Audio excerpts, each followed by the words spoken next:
최승진의 아침 뉴스. 여러분 안녕하십니까. 11월 22일 수요일 CBS 아침 뉴스 최승진입니다. 미국이 북한을 테러 지원국으로 재지정한 지 하루 만에 북한 선박과 해운회사에 대한 무더기 대북 제재를 단행했습니다. 김정은 위원장과 중국 대북 특사의 만남이 불발되고 미국이 대북 추가 제재에 나서면서 한반도 긴장 수위가 다시 높아질 것으로 우려됩니다.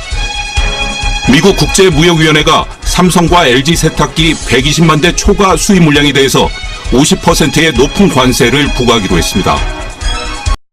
전역에서 100여 곳 이상의 액상화 현상이 나타나 주민 불안감이 커지고 있습니다. 제주 산업체 현장 실습에 나섰다 숨진 고등학생은 12시간이 넘는 중노동에 시달린 것으로 나타났습니다. 현장 실습 개선 요구가 빗발치고 있습니다. 소설인 오늘 전국 곳곳에 비가 조금 내리겠습니다. 밤부터 찬바람이 불면서 수능일인 내일은 영하권 추위가 다시 찾아오겠습니다. 이상은 이 시간 주요 뉴스입니다.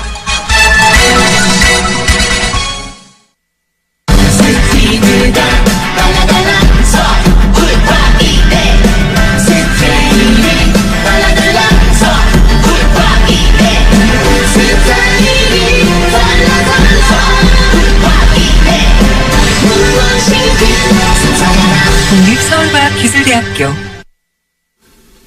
미국 정부가 북한을 테러 지원국으로 재지정한다고 밝힌 지 하루 만에 북한 선박 등에 대한 무더기 대북 제재를 또다시 단행했습니다.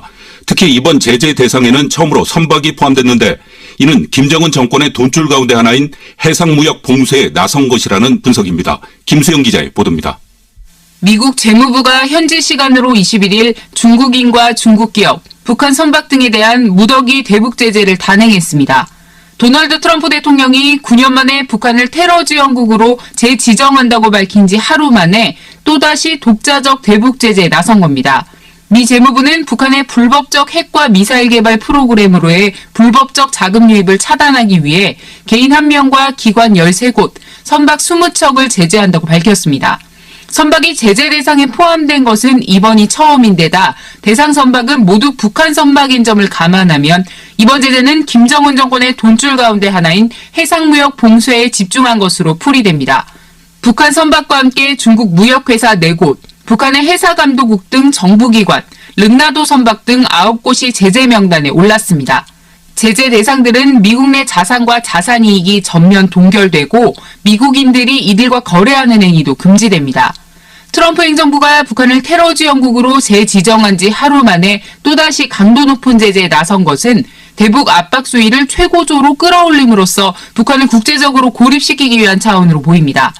특히 중국이 최근 유엔의 대북 제재 등에 동참하고 있는 상황에서 중국 기업 등을 포함함으로써 북한의 자금줄을 원천 봉쇄하는 동시에 중국에 대한 압박도 강화하려는 뜻도 깔려 있어 보입니다. 다만 제재 대상의 금융기관은 빠지는 등 세컨더리 성격의 제재는 이번에 포함되지 않았습니다. CBS 뉴스 김수영입니다. 시진핑 중국 국가주석의 대북 특사와 김정은 위원장과의 만남이 불발되고 트럼프 미국 대통령이 북한을 테러 지원국으로 재지정하는 등 한반도를 둘러싼 긴장감이 다시 높아지고 있습니다. 베이징에서 김중호 특파원의 보도입니다. 트럼프 미국 대통령과 시진핑 중국 국가주석의 정상회담이 끝난 직후 북핵 문제의 평화적 해결 실마리를 잡을 수 있을 것이라는 희망 섞인 전망이 나오기도 했습니다. 하지만 시 주석이 대북 특사로 보낸 숭타오 중국 공산당 대외연락부장이 김정은 북한 노동당 위원장과 만나지 못한 것으로 알려지면서 상황이 뒤바뀌었습니다. 시 주석의 대북 특사가 김 위원장을 만나지조차 못한 것은 매우 이례적으로 단숨에 북중 관계에 악영향을 미치게 됐습니다. 무엇보다 북한에 대한 중국의 영향력이 크게 줄어들게 됐습니다. 이런 가운데 시 주석의 대북 특사가 돌아온 날 미국은 북한을 테러 지원국으로 재지정하며 북한을 더욱 벼랑 끝으로 밀어붙였습니다. 트럼프 대통령은 현지 시간으로 20일 백악관 강요회의에서 9년 만에 북한을 테러 지원국으로 재지정한다고 발표하고 북한에 대한 추가 제재를 준비하고 있습니다. 북한은 트럼프 대통령이 한국 국회에서 한 연설을 특대형 범죄라고 규정하고 트럼프 대통령을 최고의 극형에 처해야 한다며 미국과 한국에 대한 원색적인 비난을 이어갔습니다. 중국도 미국이 다시 들고 나온 대북 강경책에 불편한 기색을 나타냈습니다. 미중, 북중, 북미 관계에 모두 악재가 겹치면서 북한이 난국을 타개하기 위해 핵이나 미사일 발사를 재개할지 모른다는 우려마저 제기되고 있습니다. 베이징에서 CBS 뉴스 김주호입니다. 미국 국제무역위원회가 삼성과 LG전자 세탁기에 대한 세이프가드 발동과 관련해 120만 대를 초과하는 물량에 대해서는 50%의 관세를 부과하기로 했습니다. 보도에 이용문 기자입니다. 미국 국제무역위원회 ITC는 120만 대를 넘는 삼성과 LG 세탁기에 대해 관세 50%를 부과하라고 공고했습니다. 이는 삼성과 LG 세탁기 모두 물량에 대해 일률적으로 관세를 물리라는 월풀의 요구보다는 강도가 낮은 겁니다. 대신 145만 대를 넘는 물량에 대해서 관세를 물리라는 우리 기업들의 요청보다는 조금 강도가 센 겁니다. 120만 대까지에 대해서는 관세를 아예 물리지 않는 안과 20%를 부과하는 안 두 개를 제시했습니다. ITC가 자국 월풀과 우리 기업들의 주장을 어느 정도씩 절충한 겁니다. 이 권고안은 다음 달 4일까지 트럼프 미 대통령에게 보고되고 트럼프는 이로부터 60일 이내, 즉 내년 2월 초 이전에 결정하게 됩니다. 거부할 수도 그대로 확정할 수도 있지만 트럼프가 대선 기간부터 강력한 보호무역 색채를 보여온 점을 감안하면 거부권을 행사할 가능성은 낮아 보입니다. ITC 권고안대로 확정되면 삼성과 LG 등 우리 기업들은 일단 소나기 관세 폭탄은 피하게 됩니다. 그러나 우리가 요구했던 145만 대 초과보다는 기준선이 낮아짐에 따라 일부 물량의 수출 감소는 불가피해 보입니다. 산업통상자원부는 오늘 중 삼성과 LG, 통상 전문가 등이 참석하는 민간 대책회의를 열기로 했습니다. CBS 뉴스 이영문입니다. 이번 포항 지진의 진앙지인 흥해뿐 아니라 포항 전역에서 100여 곳 이상의 액상화 현상이 나타나 주민 불안감이 커지고 있습니다. 전문가들은 포항과 같은 연약 지반 지역의 경우 정밀 조사한 후 철저히 대처해야만 피해를 줄일 수 있다고 조언하고 있습니다. 김대기 기자가 보도합니다. 지난 15일 오후 포항 남구 회도동.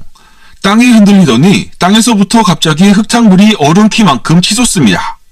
흙탕물은 15m 구간에서 30여 초가량 솟구쳤습니다. 당시 상황을 목격한 김홍균 씨입니다. 땅 흔들림 있고 난 다음에 그러지 바로 쏟았거든요. 길이는 15m 정도고 한 2m 정도 가까이 올라온 거죠. 분수처럼 올라온 거죠. 예. 해도동 사례처럼 이번에 땅에서 물과 모래가 솟아오른 곳은 흥해읍과 두호동, 송도, 해도 등에서 100여 곳이 넘습니다. 사실상 포항 전역에서 액상화가 발생한 겁니다. 전문가들은 액상화에 따른 2차 피해를 우려했습니다. 부산대학교 지실재해연구소 강희철 박사입니다. 액상 현상이라면 분명히 그 정도는 물에 떠 있는 거랑 마찬가지예요. 유령을 잡고 있으면은 모르는데 이 물이 안쪽으로 빠져나가 버리면 결정하겠죠. 지표로 올라온 물이 일정하게 빠지지 않는 만큼 차별적인 치마가 생기면서 흥해 대성아파트와 같은 사태가 발생한다는 것입니다. 전문가들은 액상화 현상이 일어날 수 있는 모래층 지반이 어떻게 분포하는지 파악하고 대응해야 한다고 입을 모읍니다. 하지만 콘크리트로 덮인 도심 등은 어디까지 액상화가 진행되는지 알 수 없어 불안감은 더욱 커지고 있습니다. 모래가 올라오고 이러니까 불안해서 도저히 사는데 공포감을 느끼고 CBS 뉴스 김대기입니다. 일주일 연기된 수능 시험을 하루 앞두고 오늘 예비 소집이 전국적으로 다시 실시됩니다. 주의해야 할 사항들을 이기범 기자가 전해드립니다. 포항 지역 지진으로 일주일 연기됐던 수능 시험이 하루 앞으로 다가왔습니다. 오늘은 전국적으로 예비 소집이 실시됩니다. 이번 예비 소집은 지난 15일 예비 소집을 했던 학교에서 그대로 진행됩니다. 포항 지역 일부 수험생들은 시험장이 바뀌고 나머지 지역은 시험실은 물론 자리까지 바뀔 수 있어서 반드시 오늘 예비 소집에 참석해서 확인을 해야 합니다. 지진 대피 교육도 함께 이뤄집니다. 이주희 교육부 대입제도과장입니다. 이번 예비 소집에서는 그 지진 대표 요령에 대해서도 교육을 할 예정이고요. 특히 포항의 경우 예비 소집 시간을 기준으로 여진이 올 경우 시험장이 영천이나 경산 등으로 또 바뀔 수 있어 수능 시험 전까지 확인을 해야 합니다. 교육부는 수능이 재연기될 수는 없다고 밝혔습니다. 다시 시험 문제를 출제해서 수능을 한다는 것 자체가 미니멈으로 60일 2달 이상이 소요됩니다. 그래서 그건 현실적으로 불가능하고요. 한편 사상 처음으로 천재지변 때문에 연기된 올해 수능은 불수능이 될 것으로 입시 전문가들은 전망하고 있습니다. CBS 뉴스 이기범입니다. 제주에서 산업체 현장 실습을 받던 고등학생이 사고를 당해 숨진 가운데 피해 학생이 12시간이 넘는 중노동에 내몰린 것으로 드러났습니다. 시민사회단체와 정당 등에서는 성명을 내고 대책 마련을 촉구하고 있습니다. 제주 CBS 문준영 기자가 보도합니다. 서귀포 시내 모 특성화고등학교에 재학 중이던 18살 이민호 군이 사고를 당한 건 지난 9일. 제주시 구자읍 음료제조 회사에서 작업을 하다 적재기에 끼어 중태에 빠졌고 열흘 만에 숨을 거뒀습니다. CBS 취재 결과 안타까운 사고도 모자라 이 군이 하루 12시간이 넘는 중노동에 내몰렸던 것으로 드러났습니다. 학교와 업체가 맺은 협약서에 따르면 민호의 근무 시간은 하루 7시간. 하지만 취재진이 입수한 9월과 10월 민호의 근무 일지에는 추석 연휴를 제외하고는 매일같이 연장 근무를 한 것으로 나타났습니다. 업체는 민호를 일반 사원으로 생각해 업무를 맡겼다고 말했습니다. 민호 아버지는 울분을 감추지 못했습니다. 현장 관리할 수 있는 관리자를 주지도 않고 모든 생산 라인을 맡겨놓고 벌어지니까 자기들이 잘못 안 했다. 민호는요, 만 18이 안 됐어요. 심지어 민호가 사고를 당한 뒤 중환자실에 있을 때 업체는 산업재해 보험 신청서에 민호의 개인 과실로 사고가 났다고 명시했습니다.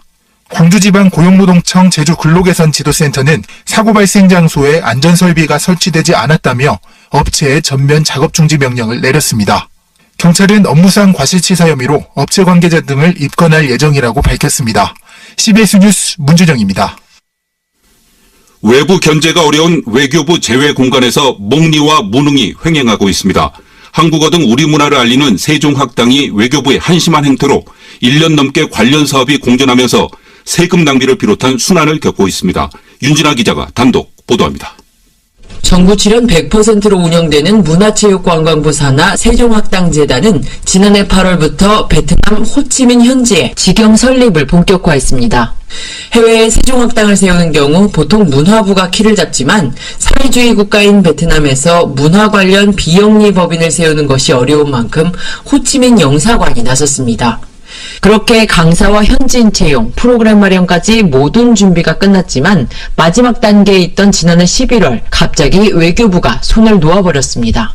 세종학당 설립 사업을 맡고 있던 김재천 영사가 실명으로 호치민 영사관 인사에 최순실이 개입했다고 언론에 폭로하자 윗선에서 사업 자체를 흐지부지 만들어버린 것입니다. 문화부 관계자입니다. 외교부를 믿고 들어간 부분이 있죠. 영사님의 이제 발언 이후부터 이게 조금 사실 힘들어졌죠. 진행을 하는 거. 외교부에서조차 박모 호치민 총영사와 김재천 영사의 갈등을 사업 파행의 원인으로 지적할 정도입니다. 다소 약간은 감정적으로 이제 어쨌든 처음에 이렇게 추진하기로 했으면 그렇게 가는 게 행정의 신뢰를 확보하는 건데.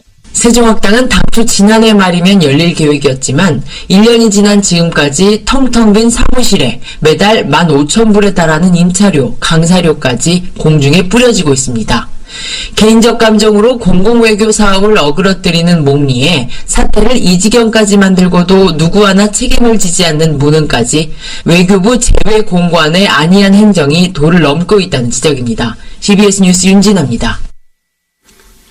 지난달 23일 연명의료결정법 시범사업이 시작된 이후 연명의료를 하지 않고 임종한 환자가 처음으로 나온 것으로 알려졌습니다. 보건복지부와 의료계에 따르면 이 암 환자는 심폐소생술, 인공호흡기, 혈액투석, 항암제 투여 등의 연명의료 행위를 모두 받지 않겠다고 밝혔고 임종 상황이 되자 본인의 뜻에 따라서 연명의료 없이 편하게 임종한 것으로 전해졌습니다. 국민의당이 어제 마라톤 의원총회 끝에 바른정당과의 통합에 대한 결론을 유보하면서 중도 통합 논의에 빨간불이 켜졌습니다. 조은정 기자가 보도합니다. 끝장 의총으로 불린 어제 국민의당 의원총회에서 끝장은 나지 않았습니다. 바른정당과의 통합 여부에 대해 5시간 반에 걸쳐 비공개로 찬반 토론을 벌였지만 의원들은 결론을 내리지 못하고 일단 정책연대에 집중하기로 했습니다. 김경진 대변인입니다. 정책연대를 통해 다른 정당과 신뢰를 구축해 가겠습니다. 그리고 그렇게 구축된 신뢰를 기반으로 선거연대 등 진전된 논의를 이어가도록 하겠습니다. 안철수 대표는 회의 초반에 바른정당과의 통합 필요성을 설파하면서 설득에 나섰지만 당내 반발을 넘기에는 역부족이었습니다. 정동영 의원은 안 대표가 거짓말을 한다며 직격탄을 날렸고 상당수 의원들은 바른정당과의 통합 논의가 탈당, 분당 등으로 비화되는 것을 경계했습니다. 정책연대로 신뢰가 쌓이면 논의를 이어간다며 여지를 남겼지만 어제 의총은 사실상 안 대표가 밀린 것으로 해석하는 시각이 많습니다. 안 대표도 당내 절차를 건너뛰기는 힘든 구조여서 올해 안으로 바른정당과의 통합에 대한 성과를 내기는 현실적으로 어려울 전망입니다. 중도 통합에 빨간불이 켜진 가운데 바른정당은 오는 25일 국회의원 및 원외 지역위원장 연석회의를 열어 국민의당 의총 결과에 따른 대응책을 논의할 계획입니다. CBS 뉴스 조은정입니다. 채용 비리가 터진 금융감독원에 대해서 예산을 통한 통제권을 두고 금융위원회와 기획재정부 간 갈등이 계속되고 있습니다. 이에 대해서 전문가들은 누가 통제하든 금감원의 자율성이 보장되도록 해야 한다고 지적하고 있습니다. 정병일 기자의 보도입니다. 채용 비리로 곤욕을 치르고 있는 금융감독원에 대한 통제권을 두고 정부 부처 간 갈등이 이어지고 있습니다. 최근 국회에서는 금감원 예산을 기획재정부가 통제하도록 하는 내용의 법안이 발의됐습니다. 금융위원회와 금융감독원 수장들이 입을 모아 반대하면서 법안 심사는 일단 보류됐습니다.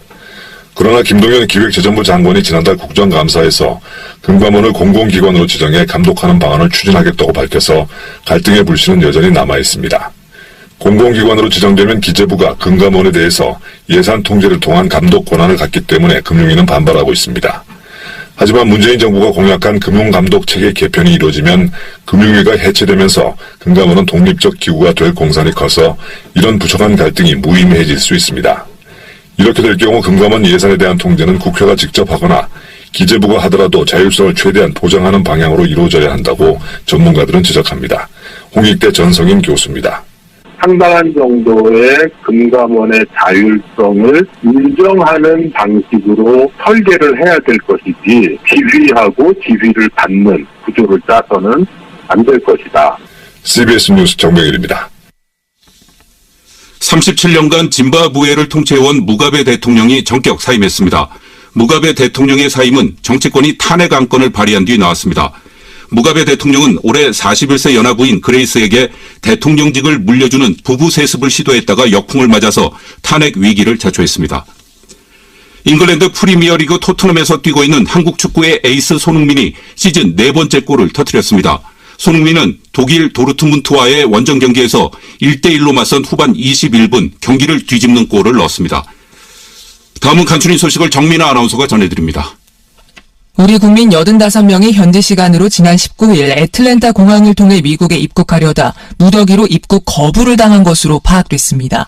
외교부 당국자는 주 애틀랜타 총영사관은 전자여행 허가제로 애틀랜타 공항을 통해 미국에 입국하려던 우리 국민 85명이 입국 거부를 당해 한국으로 출국 조치됐다고 20일 통보받았다고 전했습니다.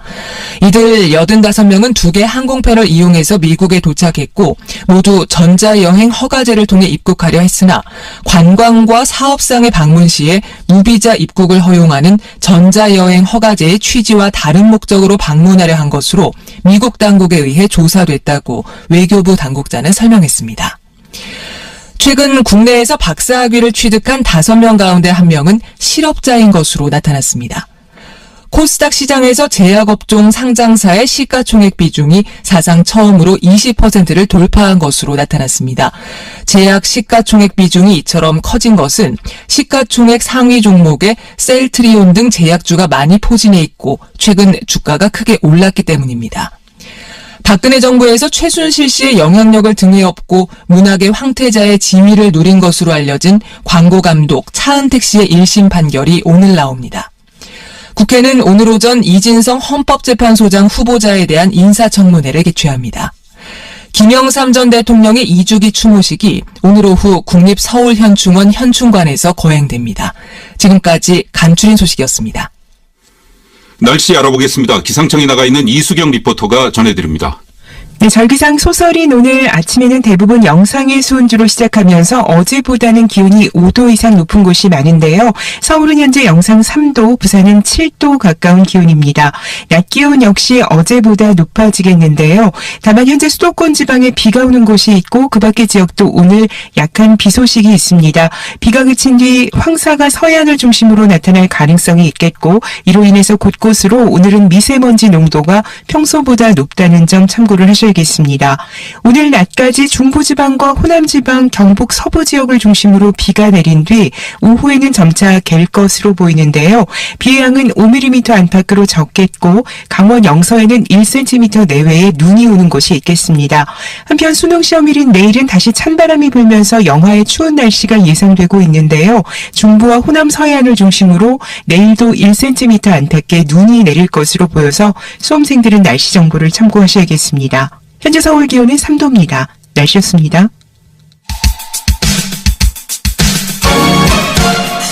여러분께서는 지금 최승진의 아침 뉴스를 듣고 계십니다.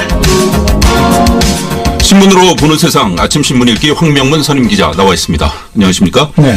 오늘 신문에서는 미국의 북한 테러 지원국 재지정 소식을 일제히 다루고 있습니다. 한반도에 다시 냉기류가 흐르고 있죠. 네, 중국의 시진핑 특사가 북한 김정은을 만나지 못하고 어제 빈손으로 귀국을 하자 미국이 곧바로 북한을 테러 지원국으로 재지정했다는 소식을 일제히 전하고 있는데요. 트럼프 대통령의 아시아 순방을 계기로 싹텄던 대화 탐색 움직임이 무의로 돌아가면서 한반도가 다시 얼어붙을 가능성이 있다는 분석입니다. 미국이 다시 북한 선박 등에 대한 무더기 대북 제재를 단행하는 등 북한 옥죄기에 나서면서 북한도 무력으로 대응할 우려가 나오고 있는데요. 이 같은 미국과 북한의 마이웨이로 중국도 중재자로서의 운신의 폭이 좁아졌고 평창올림픽을 앞둔 우리 정부의 부담이 훨씬 커졌다면서 한반도에 다시 긴장이 고조되고 있다는 분석입니다. 네, 앞으로 북한의 반응 지켜봐야 되겠습니다. 국내에서 첫 합법적으로 존엄사가 나왔다면서요? 네, 환자 뜻에 따라서 연명 의료를 중단할 수 있는 존엄사법, 그 연명 의료 결정법 시범 사업이 지난달 23일 시행됐는데 이 이후에 존엄사를 택해서 임종한 환자가 처음 나왔다는 소식입니다. 연명 의료 중단을 밝힌 50대 암 환자가 지난주 사망을 했는데요. 임종 환자는 약 한 달 전에 연명 의료 계획서 작성 의사를 밝혔고 의사의 설명을 들은 뒤 연명 의료 행위를 모두 받지 않겠다고 결정을 했다고 합니다. 지난 2009년 존엄사를 인정한 그 대법원 판결 이후에 국내에서 이 같은 합법적 존엄사가 나온 것은 처음인데요. 존엄한 선택, 웰다잉을 선택한다는 존엄사법은 내년 2월부터 정식 시행될 예정으로 있습니다. 네, 오늘 저희 CBS 뉴스에서도 전해드렸었는데요. 현장 실습을 나갔던 고교생이 또다시 목숨을 잃었습니다. 광화문에서 추모 촛불 집회가 열린다는데 앞으로 어떻게 될 것 같습니까? 네, 제주의 한 음료 제조업체 공장에서 현장 실습 중이던 특성화고 3학년 18살 이민호 군이 관리자 없이 일하다가 기계에 눌려서 나흘 만인 지난 19일에 끝내 숨졌는데요. 서울 광화문에서 특성화고 재학생들과 졸업생들이 이틀째 촛불을 든 추모 집회를 연 사진이 한겨레 신문에 실려 있습니다. 촛불을 든 또 다른 이군들은 왜 실습을 하다가 죽어야 하나, 이군의 죽음이 우리의 현실이라고 호소를 했는데 이들의 호소가 안타까운데요. 지난 1월 전주에서 콜센터 현장 실습생 홍모양이 숨졌고 또 지난해에는 서울 구의역 스크린도 사고로 숨진 김모 군도 현장 실습생이었습니다. 이처럼 그 현장 실습에 나선 학생이 크게 다치거나 숨지는 사고가 거듭되고 있는데요. 이같이 거듭되는 데는 실습생을 교육 대상이 아닌 값싼 노동자로 여겨온 정부와 기업도 학교의 책임이 적지 않습니다. 네. 저임금의 위험한 일자리를 10대로 채우려는 기업과 또 취업률로 학교를 평가해온 정부, 또 취업률 높이기에 매달리는 그 학교 등의 구조가 이 같은 그 10대 현장 실습생들을 잔혹사로 이어지고 있다는 진단이 나오고 있는데요. 앞으로 그 현장 실습 제도에 대한 보완책 마련 등이 시급하다는 지적이 나오고 있는 형국입니다. 네, 지금까지 신문으로 보는 세상 아침 신문 읽기 황명문 기자와 함께 알아봤습니다. 수고하셨습니다. 다음은 공항 소식 알아보겠습니다. 이지영 씨가 전해드립니다. 네, 수능일이 연기되면서 내일 시행되는데요. 내일 듣기평가 시간에는 비행기 이착륙이 제한됩니다. 따라서 이 시간대에 운항되는 비행기들의 시간 조정이 있으니까 참고하시기 바랍니다. 현재 김포와 인천공항에 약하게 비가 내리고 있고 제주공항에도 비가 오고 있는데요. 비행기 뜨고 내리는데 지장은 없습니다. 오늘은 국내선 비행기들도 대체로 좌석 여유가 있는 상태입니다. 제주항공에서는 지난 8월 말부터 인천 나트랑 노선을 운항하지 않고 있는데요. 오는 12월 26일부터 정기 노선으로 다시 운항할 예정입니다. 주 5회 운항하고 호치민 노선도 12월 27일부터는 매일 운항할 계획입니다. 따라서 제주항공의 베트남 노선은 하노이, 다낭, 나트랑, 호치민 등 4개 도시로 운항을 하게 되니까 이용에 참고하시기 바랍니다. 광정보였습니다. 제주항공에서 보내드린 공항 소식이었습니다.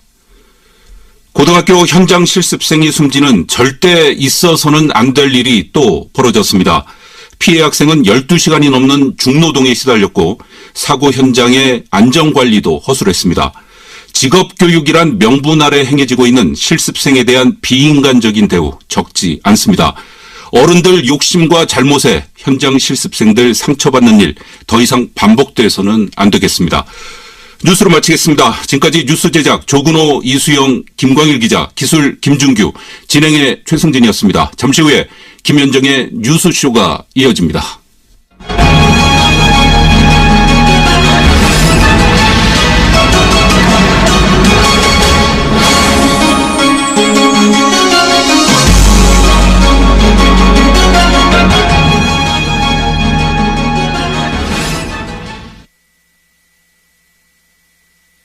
CBS.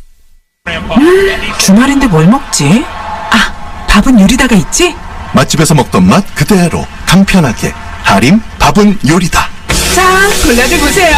여보, 난 춘천식 닭갈비 볶음밥. 엄마, 난 안동식 찜닭 볶음밥. 하림이 만들면 밥도 요리가 된다. 밥은 요리다. 하림.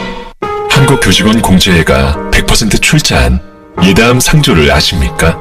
스승처럼 든든한 믿음의 예로부터 대쪽보다 올곧은 정직의 예에 이르기까지 예다음은 상조 문화의 본보기를 만들고 있습니다. 대한민국 상조의 더 바른 예. 창업으로 꿈꾸고 싶은 사람, 창업하고 춤추고 싶은 사람, 창업해서 별 되고 싶은 사람. 아이디어 꿈꿔요. 아이디어 춤춰요. 아이디어 별이 돼요. 발칙한 상상력으로 세상을 바꾸고 별난 아이디어로 세상을 바꾸는 정글원에서 별이 되세요. 창업특별시 성남 산업진흥재단. 옥반 양파즙으로 우리 몸을 깨끗하게, 옥반 양배추즙으로 우리 속을 편하게, 아로니아즙, 석류즙, 마늘즙, 헛개즙, 자몽즙까지 옥반 제품은 첨가물이 없고 진합니다. 그래서 몸에 좋습니다. 식품은 생명이다. 옥반식품. 검색창에 옥반식품 1577-3150. 안녕하세요. CBS 아나운서 김윤주입니다. 천재는 노력하는 사람을 이길 수 없고 노력하는 사람은 즐기는 사람을 이길 수 없다는 말이 있습니다. 공부, 일, 운동 등 즐기는 자가 진정한 승자입니다. 일자리를 구하지 못해 길을 잃은 우리 청년들 힘을 냅시다. 나만의 스토리를 만들어 자신이 가장 잘할 수 있는 일을 준비한다면 꿈을 이룰 수 있습니다. 이 캠페인은 실력중심 사회를 만드는 한국산업인력공단이 함께합니다. 안녕하세요. 야구 여신 최희입니다. 스포츠에서는 개개인의 역량도 필요하지만 팀워크가 제일 중요하잖아요. 산업 현장은 어떨까요? 생산성 향상만큼 일터의 안전이 중요하고 안전을 위해서는 원하청의 팀워크, 공생협력이 필요하죠. 원청이 빨리빨리만 강조하며 하청 근로자의 안전과 건강을 챙기지 않는다면 하청은 사고 위험까지 떠안게 된답니다. 원청과 하청이 함께할 때 안전이 완전해진다는 점 꼭 기억해 주세요. 이제 우리 모두 안전의 신이 되어보자고요. 조심조심 코리아. 이 캠페인은 고용노동부와 안전보건공단이 함께합니다. 오늘은 뭘 먹지? 안심하고 뭘 먹을 수가 있어야지. 하루 3번, 1년이면 1095번. 매일 먹는 밥, 매일 고민하는 밥. 이젠 경기도지사가 인증하는 쥐마크 농산물로 안심하고 드세요. 쥐마크 농산물은 생산부터 유통까지 유해물질을 관리하고 소비자가 직접 확인하는 우리 농산물입니다. 경기도는 철저한 관리로 믿고 먹을 수 있는 농산물 생산을 통해 대한민국 농업의 미래를 열어가겠습니다. 이 캠페인은 굿모닝 경기와 함께합니다. 시간이 흐릅니다. 우리는 그 시간으로부터 무엇을 되찾을 수 있을까? 삶의 가장 빛나는 순간이 우리 곁에 더 오래 머무르기를. 인간의 시간을 연구하는 기업 메디톡스에서 7시 30분을 알려드립니다.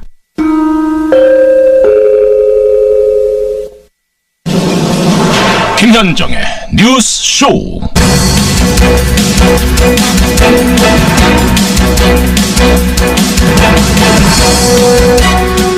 애청자 여러분, 특히 포항의 이재민 여러분, 지난밤 편히 보내셨습니까? 오늘로써 지진이 발생한 지 딱 일주일이 됩니다. 아직도 1000명이 넘는 이재민들이 집으로 돌아가지 못하고 있고요. 특히 수험생들, 불안함 속에 시험을 치러내야 합니다. 여진이 일어나면 별도의 구제책을 마련하겠다고는 하지만 그 마음 졸이는 심정이야 헤아릴 수 있겠습니까?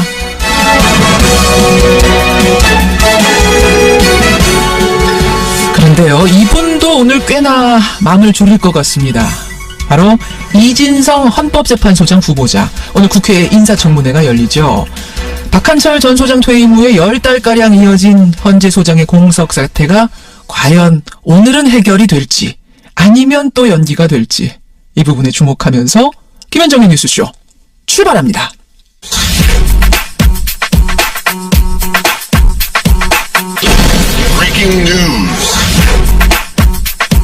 김현정의 뉴스쇼가 주목한 오늘의 포인트, 김정훈 기자 나와 있습니다. 어서 오세요, 김 기자. 네네. 첫 번째 포인트 뭐부터 볼까요? 네, 험난해진 미국행입니다. 그러니까요, 우리 국민 85명, 85명이 미국에서 무더기 입국 거부를 당했어요. 네, 85명의 우리 국민들이 지난 19일에요.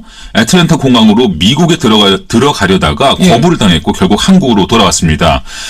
이들은 전자여행 허가 제도를 통한 관광비자 이스타라고 하는데 그걸로 입국을 하려 했는데 입국 목적이 다르다 이런 이유로 이런 조치를 당했다고 하네요. 그들이 써낸 것하고 뭐가 다르다는 거예요? 그 미국 내 체류 주소를 잘못 기입해서 그랬던 것 아니냐 이런 추측도 나오는데 정확한 입국 거부 사연을 한번 더 파악을 해봐야 될 것 같고요. 이분들 돌아오고 나서 조사를 좀 해봐야 되는 거군요. 네네. 미국이 항공편 입국자 보안 규정을 강화한 뒤에 한국인 여행객이 한꺼번에 이렇게 입국 거부를 당한 것은 초유의 일이라고 하네요. 그러니까 특별히 무슨 범죄 혐의가 있다든지 이런 게 아닌데 거부를 당했기 때문에 도대체 무슨 영문인지가 알 수 없는 상황. 파악을 해봐야 되는 상황이죠. 85명이 입국 거부 당하고 돌아왔습니다. 네. 조사 결과는 나오는 대로 더 전해드리도록 하지요. 근데 미국 가는 길이 굉장히 어려워졌는데 미국행이 막힌 게 또 하나 있어요. 그렇습니다. 미국 국제무역위원회가 삼성전자 또 LG전자 세탁기를 두고 120만 대 초과 물량에 대해서 50%의 높은 관세를 부과하기로 했습니다. 월풀이 삼성, LG를 겨냥해서 제기한 긴급 수입 제한 조치 세이프가드라고 하는데 그 청원에 따른 심사 결과죠. 월풀은 그 애초에는 일괄 50%의 관세를 요청하긴 했지만 일단 120만 대 초과 물량에 대해서만 고율 관세를 두기로 했고요. 최종 결정은 60일 이내 트럼프 대통령이 내리게 됩니다.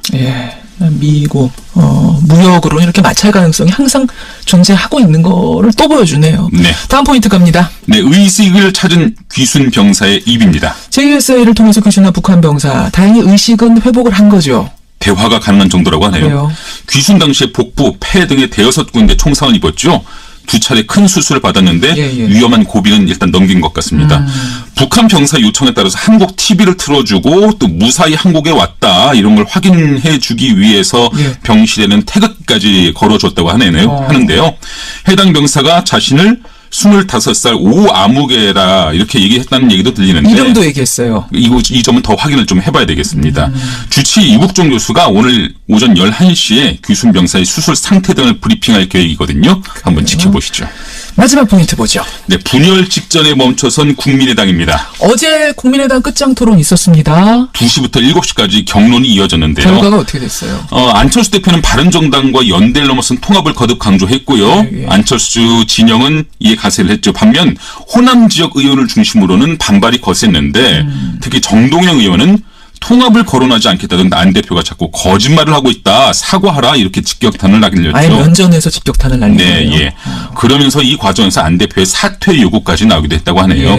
결국 바른정당과 정책연대는 가능하다. 선거연대는 추후 논의하자. 이러한 기존의 원칙을 재확인하는 데 그쳐서 앞으로도 논란은 계속될 것 같습니다. 이름은 끝장 토론이었는데 끝장 결론을 내지는 못한 것 같네요. 그렇습니다. 예, 여기까지 김정훈 기자 수고하셨습니다. 네. 포항 지역 지진으로 일주일 연기됐던 수능 시험이 하루 앞으로 다가왔습니다. 정부는 신속한 대복과 함께 입시 일정이 차질없이 진행될 수 있도록 최선의 노력을 다할 것입니다. 진앙지 인근인 포항시 흥해읍 일대는 여전히 아수라장입니다. 예, 포항에서 지진이 발생한 지 일주일 지났지만 고통은 진행 중입니다. 여진 계속되고 있고요. 1168명의 이재민이 지금도 집으로 돌아가지 못하고 있습니다. 수험생들은 내일 불안정한 상태에서 수능 시험을 치러내야 합니다. 다만 정부의 빠른 상황 판단, 또 초기 대응 덕분에 더한 혼란은 막았다는 평가가 지금 나오고 있죠. 오늘 첫 순서 그 빠른 판단에 결정적인 역할을 한 분이세요. 그리고 또 앞으로의 큰 과제를 안고 있는 분이기도 합니다. 행정안전부 김부겸 장관 연결이 되어 있습니다. 김부겸 장관님 안녕하세요. 예, 안녕하십니까. 어떻게 요새 밤잠은 좀 주무세요? 예, 저보다는 정말 지금 수능을 앞두고 있는 수험생들하고 그렇죠. 포항에서 고생하시는 이재민들이 더 고통스러우실 겁니다. 저희들은 그나마 뒷바라지 한다고 하지만 여기저기서 많이 혼나고 있습니다. 혼나고 계세요. 예. 지금 일단 포항 상황은 좀 안정이 돼가고 있는 겁니까? 어떻게 보고받고 계세요? 일단 아마 그동안 이제 여러 가지 고통받던 이재민들께서 오늘 22가구입니다만 오늘부터 일단은 그동안 LH공사 등에서 마련해준 이제 임시 주거지가 되겠습니다.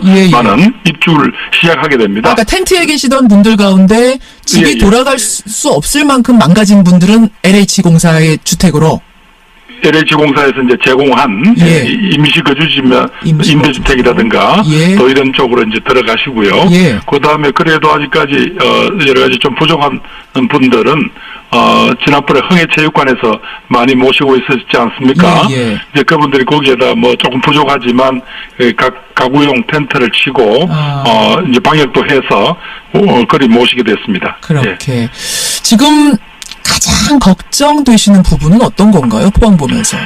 예, 결국은 정말 내일까지 수능 시험을 칠 때까지는 더 이상 예진이나 이런 게 나지 않아서 학생들이 차분하게 시험도 잘 치르고 그리고 국민들도 어느 정도 마음이 안정되기가 지금 그걸 제일 걱정이죠. 지금 사실은 기도하는 심정으로 하루하루 보내고 있습니다. 그러니까 임대주택 마련해서 이재민들 옮기고 이런 것들이야 우리 힘으로 할 수 있지만 지진은 이게 나면 막을 수가 없는 거기 때문에 사람이. 그렇습니다. 지금 여러 다른 나라 사례를 보더라도 일단 났을 때 피해를 줄이고 인간이 최선을 다해서 서로 극복하는 것뿐이지 그걸 미리 예측한다는 건 참 힘든 것 같습니다. 힘든 일이죠. 이웃 일본을 보더라도 그렇게 힘든 것 같습니다. 그런 의미에서 이제 내일이 큰 또 한 번의 고비가 될 텐데 그래서는 안 되겠지만요, 장관님 혹시라도 혹시라도 내일 시험 중에 지진이 발생하면 그럼 해당 지역의 그 지진한 해당 지역의 학생들은 일단 대피를 하는 거죠, 시험 치다 말고. 그래서 지금 정부는 워낙 이제 미진 잠깐 진동을 느낄 정도라면 시험을 속행하는 게 맞다. 그런데 그 위협을 느낄 정도라면 일단 감독관께서 그 학생들 안전이 최우선이니까 그렇게 조치를 해라. 그리고 그 조치에 따른 피해난 이런 책임은 절대로 감독관 선생님들한테 묻지 않겠다. 이렇게 하시고요. 무엇보다도 지금 혹시 예진의 여파가 난다면 제일 먼저 나타날 수 있는 데가 이제 포항 지역이니까 교육부총리께서 직접 아마 포항에 내려가셔서 고사 본부가 아마 차려지는 그 교육청에서 같이 상황을 같이 점검하실 겁니다. 내일 김상곤 교육부총리가 포항에 가서 진두지휘를 하시는군요. 가 계셔서 혹시라도 무슨 어떤 상황이 발생했을 때 빨리빨리 판단을 내려주시고 그 소위 감독관 선생님들이 큰 부담 없이 학생들을 보호할 수 있도록 그렇게 도울 겁니다. 지금 발표를 보니까 만약에 수험생들 중에 이제 시험을 못 치르는 여진으로 시험 못 치르는 경우가 발생하면 그 수험생들에 대해서는 차후 별도의 구제책을 마련하겠다 이렇게 발표가 됐던데 아마 제일 중요한 건 학생들의 안전이니까요. 그들이 여러 가지 참 포항 학생들로서는 여러 가지 힘들지 않겠습니까? 지금 뭐 주거도 안정이 안 되고 우선 각 학교마다 지금 휴교 중이잖아요. 그렇죠. 그런 분위기에서 이 시험을 친다는 게 학생들한테는 가혹한 일이지만 그러나 뭐 전국적인 시험이기 때문에 어떻게 해볼 수는 없고요. 그러나 그 과정에서 어떤 학생들이 이런 이 자연재난 때문에 학생들에게 그 피해를 부담을 하라고 하는 것은 그건 가혹한 일이죠. 거기에 따른 뭐 여러 가지 준비는 교육당국은 교육당국대로 또 정부는 정부대로 여러 가지 모색해 보겠습니다. 별도의 구제책이라는 게 가능한 건가요? 근데 형평성 아마 이제 결국은 이제 사회적으로 혹시 그런 학생들이 뭐 그것 때문에 혹시 특혜를 받거나 뭐 이런 오해가 있을 텐데요. 뭐 그렇게 처리하지는 않을 거고요. 누가 보더라도 최소한의 어떤 그 상식선에서의 어떤 지원이나 이런 게 있지 않겠습니까? 예. 이제 그거는 고민을 좀 더 해봐야 되는 단계인 거군요. 그렇죠. 지금은 내일 수능이라는 행사 자체가 특히 또 지진 때문에 일주일 연기된 이 행사가 어쩌면 국가적 행사잖아요. 그렇죠. 이게 정말 무사히 잘 치러지기를 정말 간절히 기도할 뿐입니다. 정말 뭐 온 국민이 기도할 수밖에 없는 상황입니다. 그 다음에 이게 만약 그렇게 지진이 또 여진이 발생하면 그 다음에는 이게 그림이 잘 안 그려질 정도로 복잡하게. 그렇죠. 그러나 뭐 자꾸 정부로서는 최악의 어떤 행동 지침이랄까 이거는 이제 마련해서 전달해 놓은 상태입니다만 그렇다고 이게 사람이 생각할 수 있는 범위를 넘어서는 일도 얼마든지 일어날 수 있잖아요. 그러나 지금은 정부도 학생들도 또 국민들께서도 이 상황은 우리 모두 다가 함께 차분히 극복해야 된다는 그런 마음을 지녀주시는 게 그나마 어떤 상황을 혼란스럽게 하지 않는 가장 좋은 자세가 아닐까 그렇게 생각합니다. 지금 청취자 공공수님 외에 여러분이 좀 궁금하시다면서 문자를 주고 계세요. 네. 그 수능 일주일 연기라는 그야말로 초유의 결정 이게 김부겸 장관의 현장 시찰에서 비롯됐다 이런 얘기를 제가 들었는데 진짜 가보니까 영 안 되시겠던가요 그때? 이게 조금 우선 뭐 제가 결정했다는 건 과장된 거고요. 저희들이 우선 뭐 이재민 수용소라든가 이런 데서 그 학부모들의 항의라든가 혹은 차 안에서 쭈그리고 그 시험 준비를 하는 학생들을 보긴 했지만 이 심각성은 결국은 이제 현장에서 회의를 하고 계시던 교육장님들하고 학교장 선생님들 또 학교 운영위원장들이 모이셔서 내일이 시험인데 그 전날 집에도 못 들어가는 이 학생들을 데리고 시험장에 들어가서 시험을 치라고 한다는 건 이건 너무한 거 아니냐. 우리 제자들한테 참 그런 욕을 못하겠다라는 어떤 정말 절박한 말씀하셔요. 그 말씀을 그런 내용을 현장에서. 교육부총리께 저도 저 나름대로 전달을 했고 그래서 이건 어찌 보면 이 6,000명 가까운 포항 지역 학생들을 희생시켜가면서 강행하는 것보다는 우리가 나머지 국민들이 또 나머지 학생들이 어느 정도 좀 불편을 감내해 주신다면 이건 연기하는 게 맞다라는 그런 건의를 교육부총리께 드렸죠. 그래요. 근데 이제 수능 연기라는 게 사실은 원치 않는 수험생도 있을 수 있고 또 수능일 기준으로 해서 각종 일정을 짜놨던 업계들도 있다 보니까 이게 혼란이 혹시 더 커지면 내가 책임을 떠안아야 될지도 모르는 데 그런 고민 같은 건 그 순간에 안 드셨어요? 왜 없겠습니까? 이게 뭐 특히 심지어 현장에 계시던 그 도지사님이나 시장님, 교육감님도 그걸 걱정하시더라고요. 이 포항 때문에 대한민국 전체가 혹시 이 문제에 혼란에 빠지면 어떡하냐.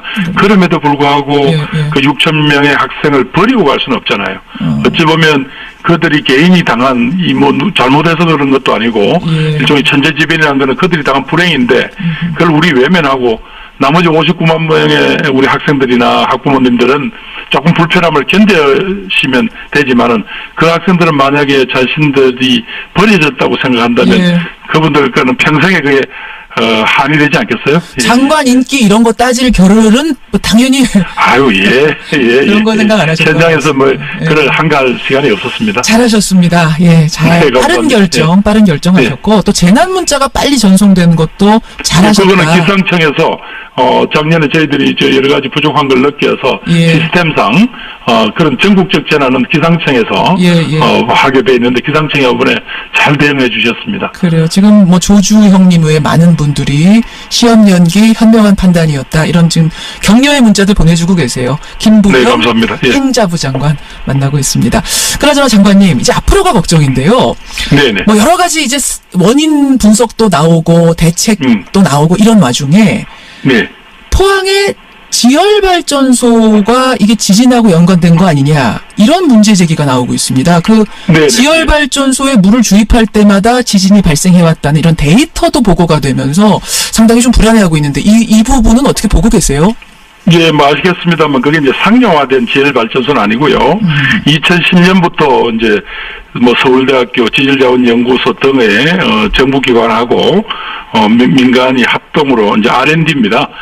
연구를 하는 도중인데 물론 그 데이터가 있으니까 그 데이터는 사실이겠죠. 물을 주입했을 때 그 인근에 어떤 그 지진이 관측이 되었다 그런 내용인데 그래서 이 산업부에서 뭐 본인들 저희들이 판단하기에는 관련성이 미흡하다지만 일단 추가적인 일단 뭐 실험이라든가 공사는 일체 중지했습니다. 다만 외국의 전문가들까지 초빙을 해서 빨리 정밀 진단 조사를 하겠다고 합니다.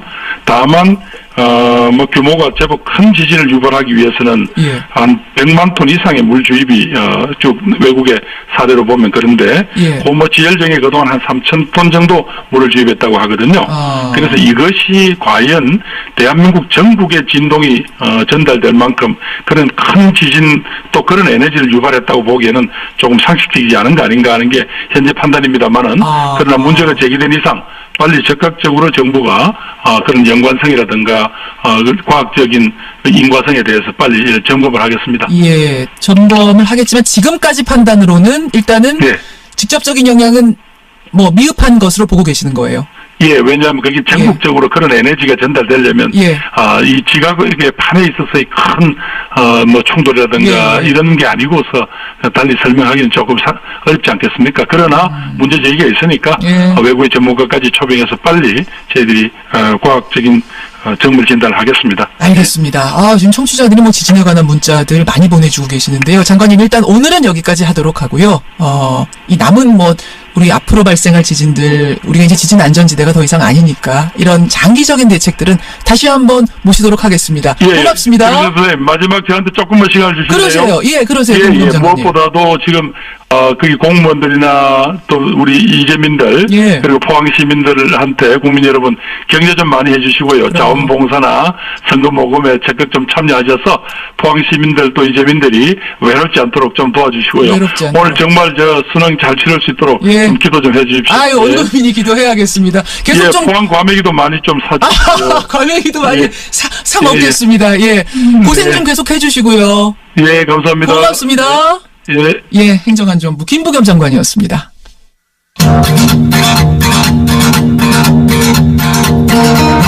김현정의 뉴스쇼는 청취자 여러분의 참여로 이루어집니다. 트위터, 페이스북, 레인보우 게시판, 그리고 단문 50원, 장문 100원의 유료 문자 샵 1212, 우물정 1212 통해 참여하실 수 있습니다. 김현정의 뉴스쇼, 여러분과 함께 만듭니다. 김성환의 행간 시사평론가 김성환 씨 나오셨습니다. 어서 오십시오. 네, 안녕하세요. 내일 수능이잖아요. 오늘 예비 소집이 전국적으로 다시 있습니다. 아니나 다를까 내일 비와 눈 소식이 또 있네요. 이번 수험생들은 지진에 비와 눈까지 참 고생을 좀 많이 해야 될 것 같습니다. 참 안 됐어요. 수험생, 특히 포함 지역 수험생 생각하면 마음이 참 안 좋은데 그분들을 위해서 기도하자. 지금 청취자들이 막 마음을 몰고 있습니다. 문자로 계속 보내주시고요. 행간 들어가죠. 어제 야구 팬들 사이에서 큰 화제가 됐던 이슈가 있었습니다. 프로야구 한화의 김원석 선수의 갑작스러운 방출 소식이었는데요. 이 SNS상에서 막말을 했다 이런 사실이 드러나서 파문이 일파만파 번지니까 결국 한화 측이 김성수를 자유계약 선수로 공시하기로 최종 결정을 했습니다. 일종의 방출을 한 거죠. 이 SNS 막말로 방출까지 된 한화 김원석 선수. 이 뉴스의 행간을 좀 살펴볼까 합니다. 김원석 선수 SNS에서 뭐라고 했길래 이런 거예요? 저도 내용 보고 사실은 깜짝 놀랐는데요. 뭐 야구 선수 하면 최소한 자기가 소속된 팀에 대한 긍지가 있어야 하잖아요. 그런데 자기 팀을 무능하다 이렇게 표현하고요. 팀 동료를 잘생긴 XX 다 죽어야 돼. 뭐 트레이드 잘 갔어.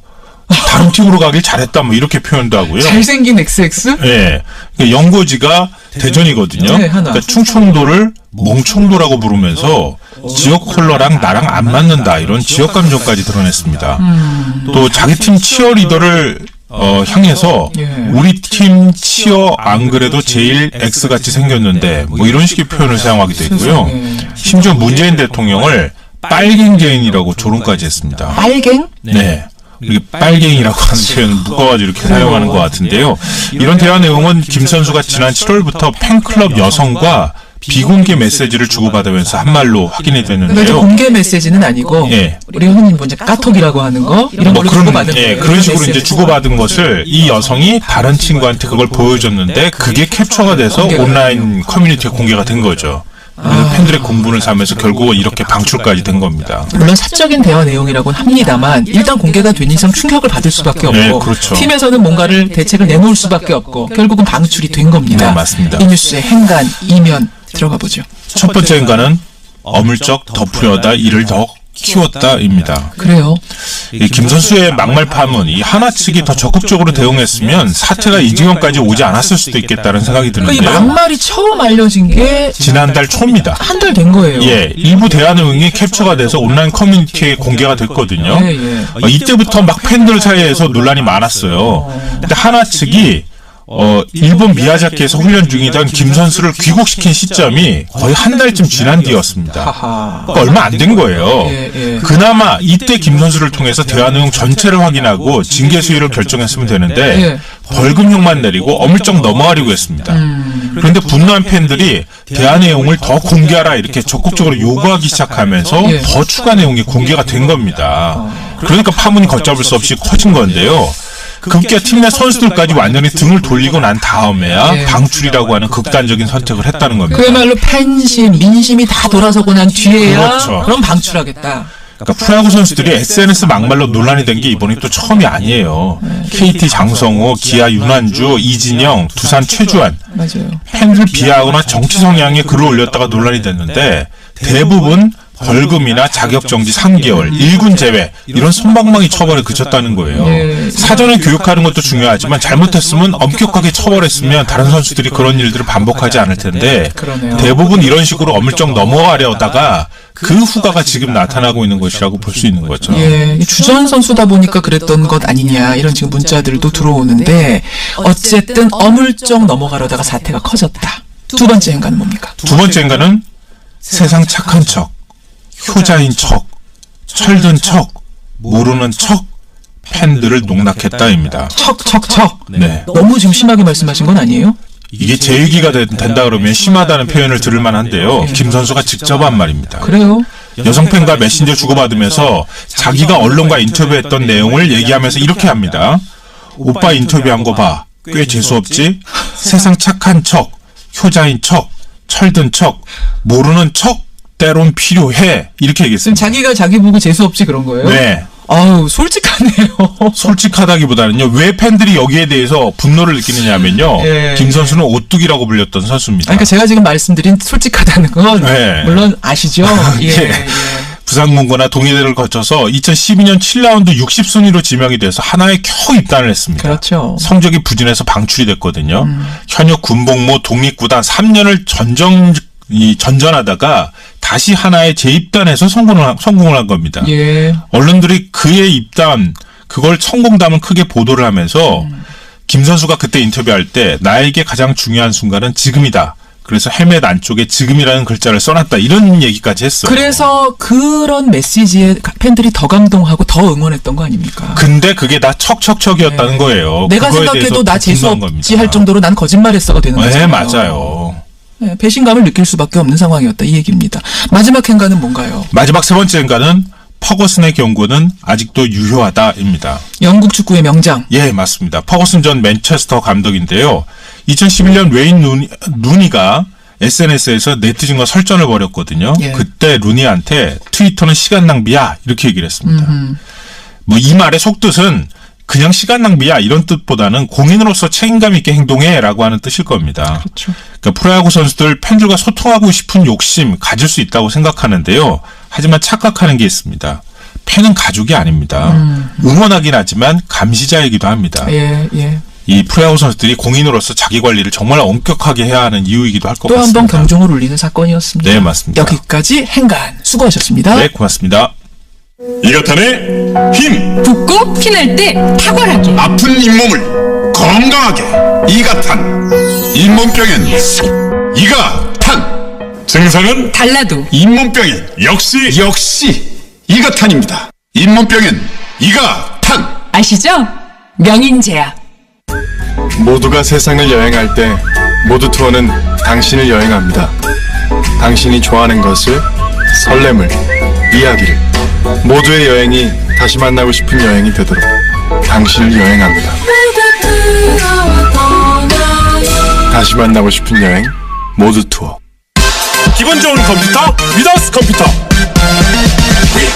가깝고 빠르게 전구 500개 대리점 믿음이 중요해 두 번을 보증해 대리점 함께해 기분 좋은 컴퓨터 위더스 컴퓨터 컴퓨터는 위더스 컴퓨터. 아유, 세 단계 종이 또 걸렸어. 정말 제보나 하려다가 미치겠네. 내가 진작 현대오피스로 바꾸라니까. 오늘 다 날 셀 거야. 이제 스트레스 받지 마세요. 사무기기 전문기업 현대오피스가 책임지겠습니다. 사무기기의 올바른 기준. 현대오피스. 피곤하다더니 피로회복제 마시는 거예요? 에이, 이거 마셔봐요. 구론산 어마어마하죠. 큰일 났는데 큰 거 마셔야죠. 요즘 큰 피로는 구론산 마셔야 풀리거든요. 큰 피로엔 더 큰 피로회복제. 영진 구론산 아몬드 피로 팍 힘 풀 건 영진 구론산. 우주산업은 외국에서나 가능한 이야기일까요? 우리나라에서도 우주기술로 성공하고 싶다는 박재필 씨의 꿈이 초소형 인공위성 사업으로 이어졌습니다. 나가자! 우주로! 재필 씨의 도전이 세상에 없던 길을 만듭니다. 기프트카가 그 길에 함께하겠습니다. 현대자동차 그룹. 노동조합에 노크하세요. 헌법이 보장한 권리입니다. 노동조합에 노크하시면 달라진 삶이 열린답니다. 함께 열어보실래요? 내 삶을 바꾸는 노동조합. 1577-2260 민주노총. 김원석 선수 사적인 대화인데 이건 봐줘야 되는 거 아닌가요? 라는 조종현님의 의견이 있는가 하면 국민들이 사랑하는, 팬들이 사랑하는 야구 선수임으로 안 된다는 의견까지 좀 팽팽하네요. 입으로 갑니다. CBS 시스팡 88세조 시작.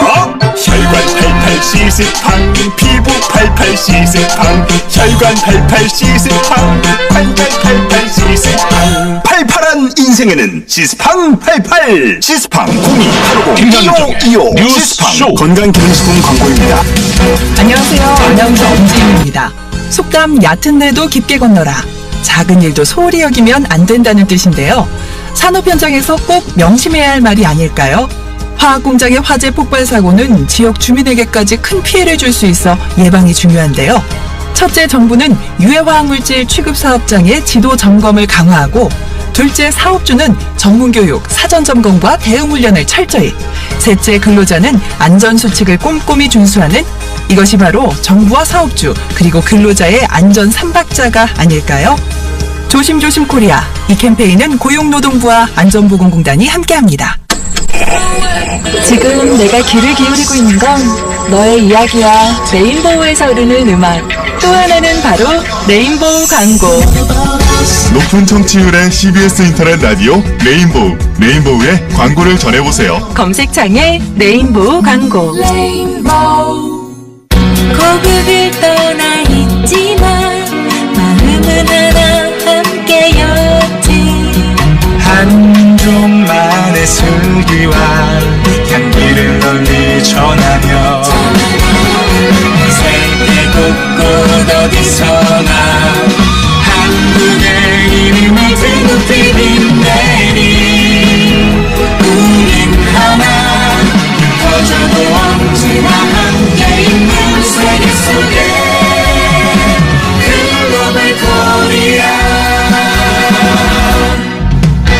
재외동포재단. 안녕하세요.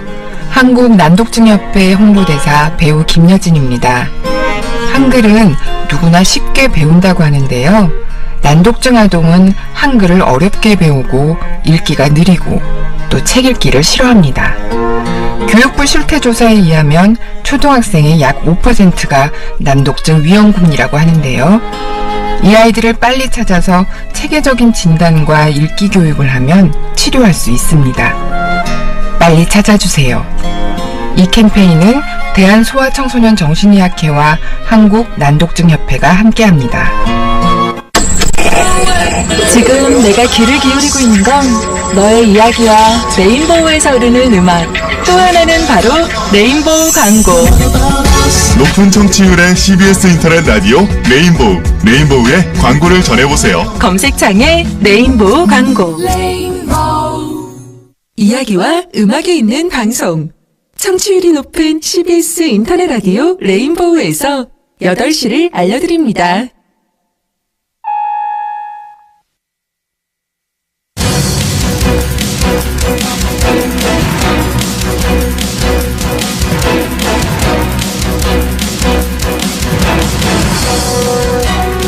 김현정의 뉴스쇼 2부 출발합니다. 한화그룹 김승영 회장의 삼남이죠. 김동선 씨의 이름이 어제 하루 종일 화제였습니다. 변호사들을 상대로 영화보다 더 영화 같은 슈퍼갑질을 했다는 건데 대한변협이 어제 고발장을 제출했습니다. 대한변협 김현 회장 오늘 첫 순서로 만나보죠. 그리고 어제 여론을 달궜던 또 하나의 사건, 바로 워마드 성폭행 사건입니다. 워마드라고 하면요, 극단적인 페미니즘 커뮤니티인데 내가 남자아이를 성폭행했다, 이런 글이 올라오면서 경찰이 조사에 들어간 겁니다. 이 사건을 계기로 다시 불거진 혐오 사이트 폐쇄 논란, 오늘 라디오 재판정에 올려보지요. 그리고 화제 인터뷰에서는 그야말로 화제의 옷, 평창 롱패딩 얘기를 좀 해보겠습니다. 평창 롱패딩의 마지막 판매분이 오늘 백화점에 풀리는데 어젯밤에요, 백화점 앞에서 이 패딩을 사겠다고 줄을 선 사람이 수백 명이랍니다. 예, 도대체 이 평창 올림픽 롱패딩 왜 이렇게 인기인 건지 그 심리를 짚어보겠습니다. 50원에 담은 100원의 장문 유료 문자 샵 1212 카톡 레인보우까지 열어놓고 출발합니다. 이것탄의 힘! 붓고 피날 때 탁월하게, 아픈 잇몸을 건강하게. 이가탄. 잇몸병엔 이가탄. 증상은 달라도 잇몸병엔 역시 이가탄입니다. 잇몸병엔 이가탄. 아시죠? 명인제약. 업무 시간 집중, 우리 모두 정시퇴근, 똑똑하게 일하고 후딱 집으로 돌아가요. 여러분의 워라벨 고용노동부가 함께합니다. 바닷물을 마실 수 있는 물로, 더러워진 물을 다시 깨끗한 물로, LG의 수처리 솔루션이 물 걱정 없는 세상을 만들어갑니다. 옳은 미래 LG. 좋은 약은 잘 듣는다고 합니다. 그래서 구주제약은 잘 듣습니다. 아픈 사람의 말을 잘 듣고 아픈 몸의 소리를 잘 듣습니다. 세상에서 가장 잘 듣는 약을 만들기 위하여 잘 듣는 회사 구주제약. 괜찮은 맛집을 발견하면 함께하고 싶은 분 떠오르시죠? 좋은 제품은 알리고 싶어지는 행복 나눔의 가치. 건강한 회원 직접 판매의 정신입니다.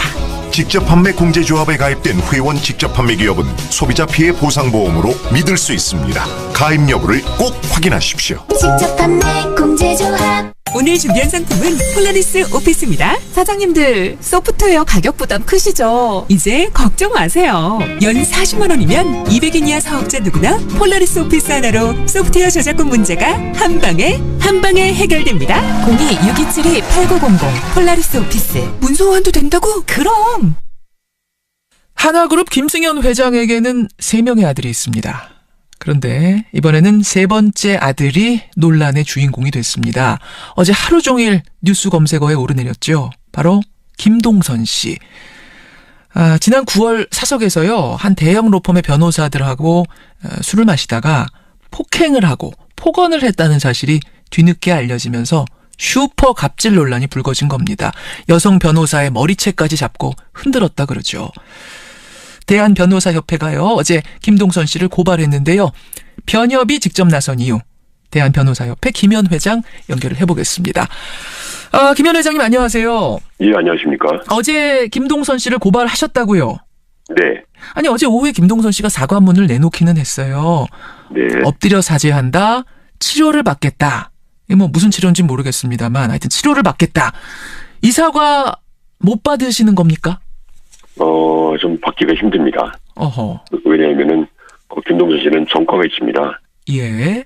지난 1월 청담동 술집에서 만취해서 위험한 물건으로 종업원 두 사람의 뺨과 머리를 두세 차례 때렸습니다. 예, 때렸어요. 그리고 출동한 경찰관에게도 욕설을 하고, 예.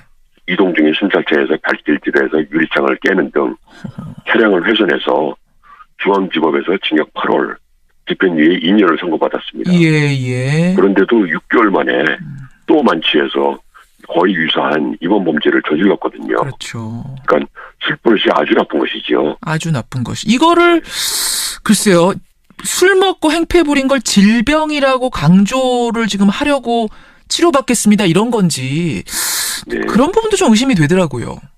근데 이런 버릇이 잘 안 고쳐집니다.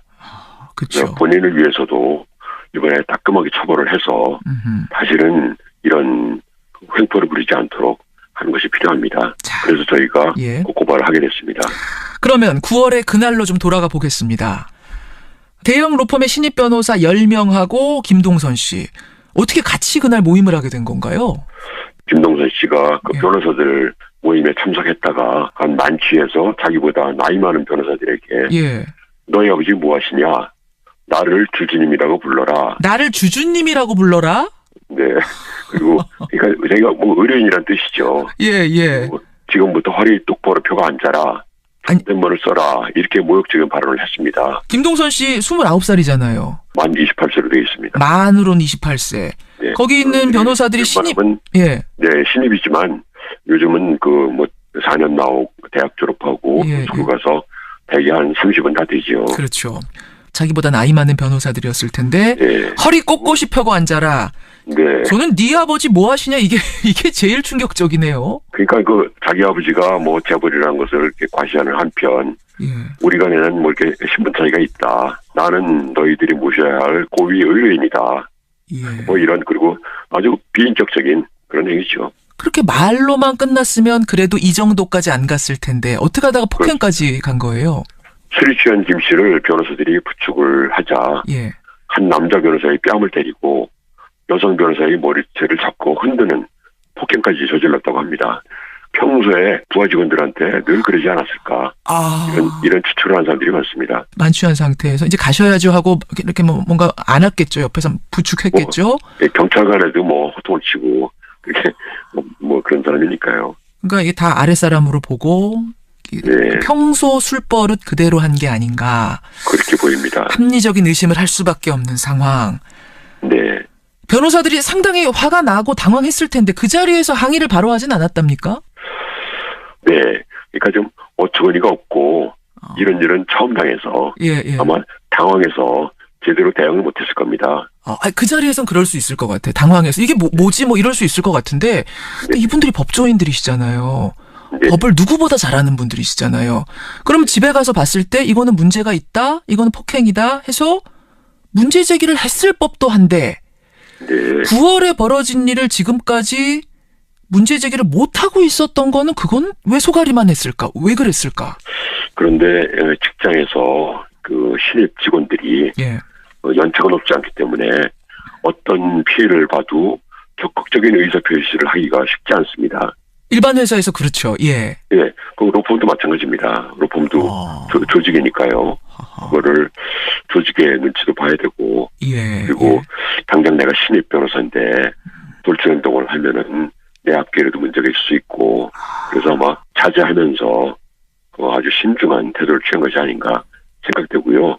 충분히 이해가 됩니다. 그러니까 대형 로펌 입장에서는 이제 한화 같은 대기업이면은 주요 의뢰인이잖아요. 쉽게 말해서 큰 사건 많이 맡기는 큰 고객이잖아요.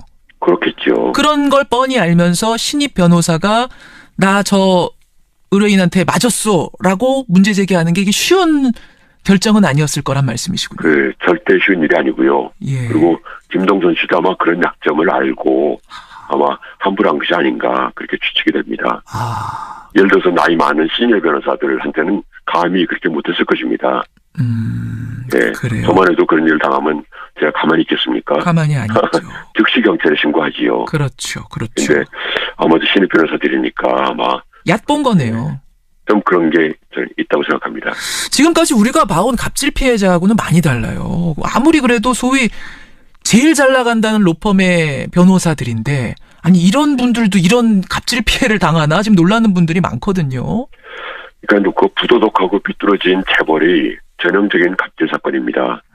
돈이 있다고 해서 경제적 약자나 자기보다 의리 지위에 있는 사람을 무시하고 폭행하는 이런 천박한 행태는 사회정의 차원에서 반드시 고쳐져야 합니다. 어떤 분은 그러세요. 아니 변호사들한테도 이랬으니 도대체 이 양반은 그러면 평소에 다른 사람들한테는 어떻게 했을까? 네. 그런 생각을 하게 되죠. 지난 1월에도 그러지 않았습니까? 종업원 2명을 양지병으로 뺨과 머리를 때렸다는데 두세 차례. 그러면 전 죽을 수도 있거든요. 그럼요. 그리고 경찰 순찰차에서 밝히질 한다는 거는 그 법을 좀 가볍게 보는 일이거든요. 아니 순찰차에 시트까지 찢었는데 근데도 징역 8월에 집행유예 2년밖에 안 나와요? 좀 유감스럽고요. 좀 이번에는 김동선 씨가 좀 엄히 처벌을 받아서 좀 인생의 교훈을 좀 받기를 교훈 간절히 바랍니다. 저도 바랍니다. 그런데 회장님, 네. 단순 폭행 사건의 경우에는 반의사 불벌죄 아닙니까? 그렇죠. 만약에 지금 이 신입 변호사들 피해자들이 김 씨 처벌을 원하지 않는다 이렇게 얘기를 하면은 처벌이 어렵다면서요? 네, 그러면 처벌할 수 없습니다. 그렇지만 만약 피해 변호사들이 상처를 입었다면 피해자들이 처벌을 원치 않더라도 사기죄로 처벌할 수 있습니다. 그런데 지금까지 9월에 일어난 사건을 말 못했을 정도로 의뢰 입장, 그러니까 변호사 사회에서는 의뢰 입장에 있는 신입 변호사들이라면 이거 그냥 합의해 주는 거 아닐까요? 뭐 상처난 것도 굳이 알리지 않고? 그날 여러 명이 앉아 있었으니까요. 그 변호사들이 모두 다 그 사과를 받아들였다고 생각하지는 않고요. 혹시나 지금도 처벌을 원하는 변호사가 있을 수 있습니다. 한 명이라도? 네. 그래서 저희 대한변협이 진상조사를 해서 혹시 처벌을 원하는 변호사가 있으면 김동선 씨가 좀 무겁게 처벌받도록 저희가 노력을 할 생각입니다. 혹시 물밑 접촉 해보셨어요? 그 피해자들하고? 예, 지금 어제부터 진상조사에 착수해서 그 가해자와 그 피해자들을 공히 접촉하고 있습니다. 아, 나오겠습니까? 그 피해자 중에 이거 합의 안 보겠다, 가겠다라고 하는 사람? 아마 사태가 이렇게 커졌으니까 나라도 진실을 밝히고 좀 정의를 바로잡는 일에 앞장서겠다. 이런 사람이 나올 수 있다고 생각합니다. 아직은 그러니까 고민 중인 상황.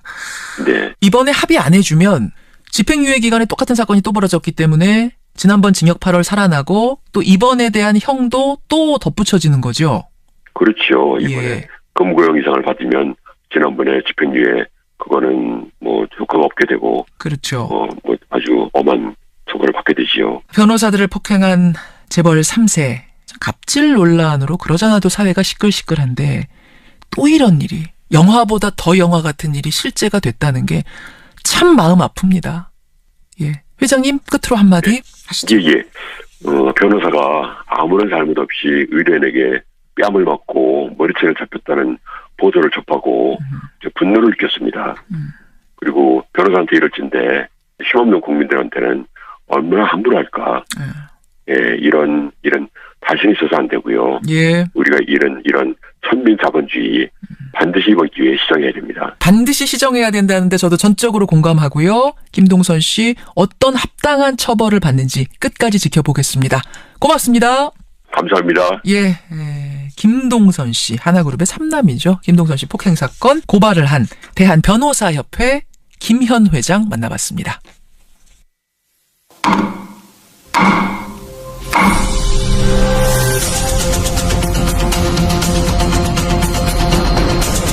뉴스쇼가 수요일에 마련하는 코너입니다. 라디오 재판정.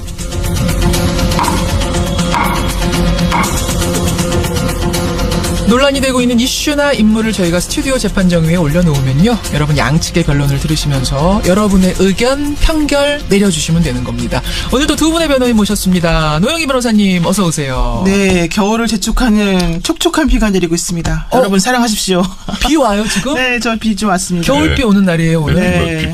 약간 바람이 조금 스산하게 이렇게 스쳐요. 스쳐요. 네, 좀 느낌이 좀 묘하더라고요. 아, 백 변호사님. 요즘 기분 이상하신가 봐요. 저는 그냥 비가 와서 아침 우산 안 갖고 와서 짜증났던 것밖에 기억이 안 나는데. 안녕하세요, 저 백성문입니다. 어서 오십시오. 이렇게 겨울비 촉촉히 내리는 날 우리는 막 폭행 얘기하고 있었네요.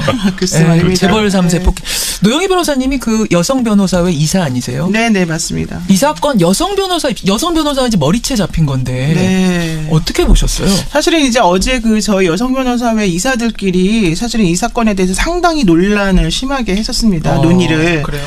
네, 물론 이제 가장 중요한 건 피해자의 의사를 존중해야 된다. 그리고 이 사건 자체가 반의사 불벌죄라고 피해자가 처벌을 원하지 않으면 공소권 없음으로 끝나는 사건이기 때문에 이 사건에 대해서 어떻게 할까 이제 논의를 많이 했었는데, 지금 결론은 사실은 그 김현 회장님, 변협 회장님 하신 것처럼 그냥 변협에서 고발하는 것으로 나왔지만 실제 그 피해를 당하신 여성 변호사님이나 그 당시 그 자리에 있었던 다른 변호사님들의 심리적인 그런 상황은 지금 그 겉으로 알려진 것이나 혹은 행동으로 옮기지 못하는 그런 것들하고는 조금 다른 것으로 제가 지금 느끼고 있어서 그 부분에 대해서도 조금 생각을 해봐야 될 부분이 있어요. 지금 취재해 보신 결과 그 해당 자리에 있었던 여성 변호사들이 겉으로 표현은 못하지만 상당히 지금 속으로 분노하고 있는 상황이다. 게다가 지금 김동선 씨가 사과를 했다라고 하는 그 부분도 사실은 정확하지가 않은 것이 본인이 어제 올린 사과문에는 뭐 그 다음날 전에도 사과했다 얘기했는데, 사실은 그 사람이 직접 했다는 얘기도 있고 문자로 했다는 얘기도 있고 다른 사람이 대신했다는 얘기도 있고. 그래요? 어제 올라온 사과문의 내용은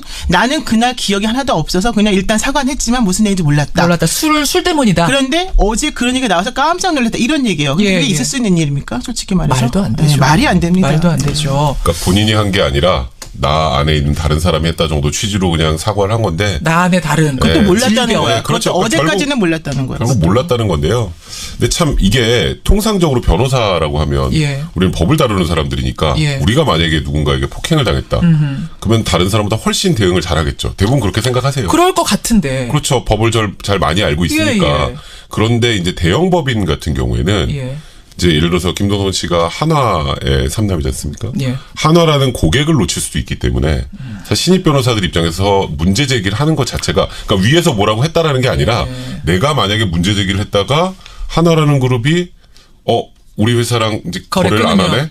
그러면 어떻게 되겠어요? 회사 안에서 난 어떻게 되는가? 그렇죠. 이제 그런 것들이 사실 심리적인 압박이 굉장히 컸을 거예요. 그게 회사 그 대형 법인에서 위에서 뭐 압박을 했다가 아니라 본인 스스로 그렇게 충분히 느낄 만한 그런 사건이었기 때문에 참 이게 저도 이걸 보면서 참 씁쓸하다는 생각이 들어요. 그러니까 지금 청취자 문자 굉장히 많이 들어오는데, 아니 변호사인데 우리가 생각할 때는 지금까지의 갑을 사건 우리 많이 다뤘지만 그 피해자들하고는 다를 것 같은데 그 조직 안에서는 또 나름의 약자가 있는 거고 그 안에서의 또 갑질이 있는 거고.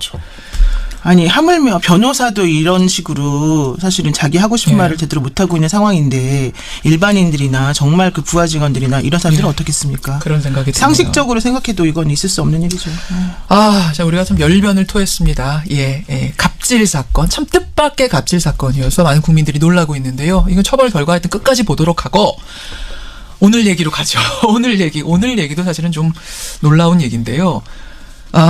주제가 인터넷입니다. 우선 인터넷 검색 많이 하시죠, 두 분? 네, 뭐 하루 종일 하죠. 하루 종일. 가끔 요즘 논란이 되는 일베니, 워마드니 이런 사이트들도 눈으로 이렇게 보신 적은 있으세요? 눈팅이라고 그러죠. 눈팅. 네, 저는 일베는 좀 눈팅을 해본 적이 있어요. 그래요. 눈팅을 한 이유가 제 욕이 얼마나 많나. 근데 제가 얼마나 욕 먹고 한참 작년에 국정농단 때나 그 전에 뭐 청와대하고 뭐 유승민 대표 부딪힐 때 그때 들어가면 완전히 그 욕으로 도배가 돼 있었거든요. 그래서 이 사이트는 진짜 내가 봐도 좀 심하다라는 생각이 들 정도여서 사실 그 당시에 캡처까지 다 있었어요. 문제 제기를 하려고. 아니 그냥 비판이 할 수 있는 거지만. 네, 근데 이제 거의 인신모독적인 거나 혐오적인 뭐 이거 읽기도 표현. 힘든 정도 저를 막 그렇게 하는 것들이 있었는데 이제 그냥 넘어갔죠. 그리고 그 뒤로는 안 들어갑니다. 자, 그런 사이트들 뭐 가끔 뭐 눈으로 여론 확인하기 위해서 보실 텐데 바로 그런 사이트들이 오늘의 주제입니다.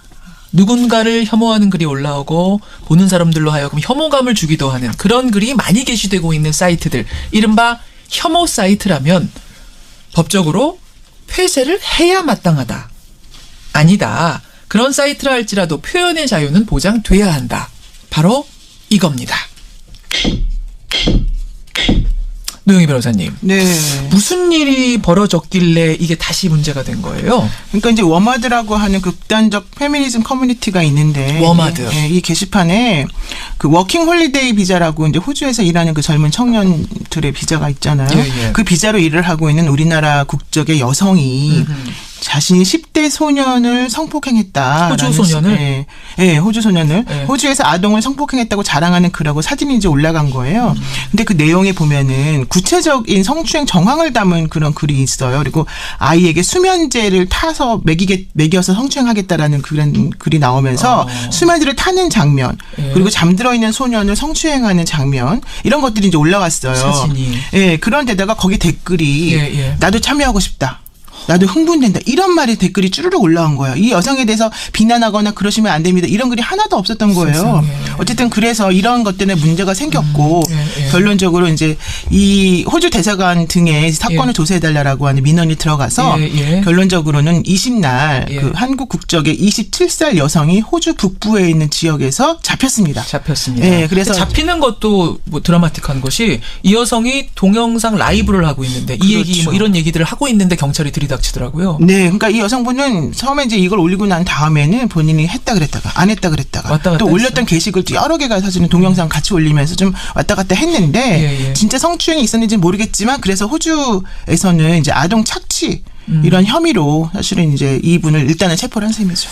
그러니까 그 글 내용. 아동을 성폭행했다는 그 내용이 진짜인지 아닌지는 이제 조사해봐야 되지만 글을 올린 것까지는 사실로 보고 지금 경찰이 조사하고 있는 상황, 이 상황입니다. 자, 두 변호사 입장부터 확인하겠습니다. 백성문 변호사님. 사실 제가 조금 전에 그런 얘기 했었잖아요. 제가 일베라는 사이트에 들어가서 제목을 엄청나게 보고 저도 좀 흥분했었다.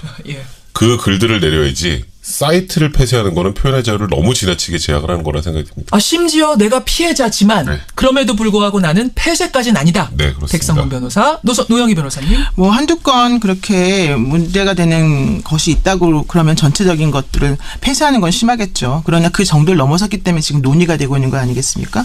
이런 정도라고 한다면 당연히 강력히 단속을 해야 되고 심하다면 사이트 폐쇄까지도 고려해야 된다고 생각합니다. 이런 정도 수준의 혐오 사이트들이라면 국민들이 전반적으로 인정할 정도 수준이라면 폐쇄가 마땅하다. 그렇죠. 노영희 변호사님.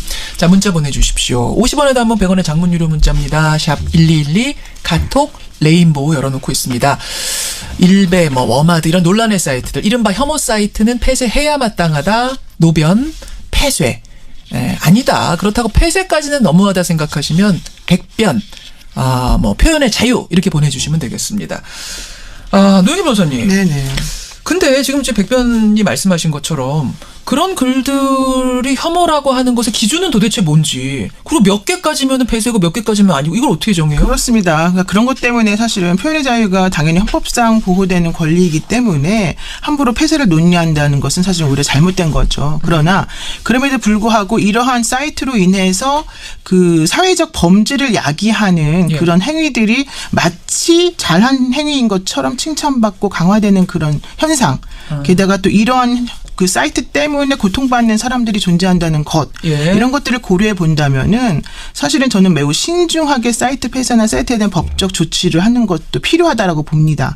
지금 이번에 문제가 된 이 게시판에는요, 이게 원래 미러링이라고 하는 그런 일종의 여성 운동이 이 사건의 단초가 된 거예요. 미러링이라고 하는 건 여러분 아시겠지만, 미러링 뭐예요? 그러니까 여성들에 대한 남성들의 그런 폭력이나 이런 것들에 대해서 우리도 똑같이 대갚아주자. 당신들도 한번 당해봐라. 우리가 얼마나 당하는 것을 이런 식의 취지를 이제 여성분들이 만들어오는 사이트였는데 오히려 이제 그런 원래의 취지 이런 것들은 몰각이 되고 그 개인들에 대한 분노나 오히려 그냥 그 배설적인 그런 혐오감 이런 것들이 집중되면서 사회적으로 무리를 일으키고 있는 부분이 많아서 이게 사실은 실제적으로 사회적 혐오나 갈등을 야기시키고 심화시킨다. 이런 것들에 대해서 조금 근본적인 부분부터 생각을 해보자라는 얘기가 지금 많이 나오고 있거든요. 그러니까 지금 조금 전에 그 워마드 예를 하나 들어주셨잖아요. 그 여성 체포됐죠. 호주에서 아동을 성폭행한다는 그 여성. 네, 그 여성 체포됐죠.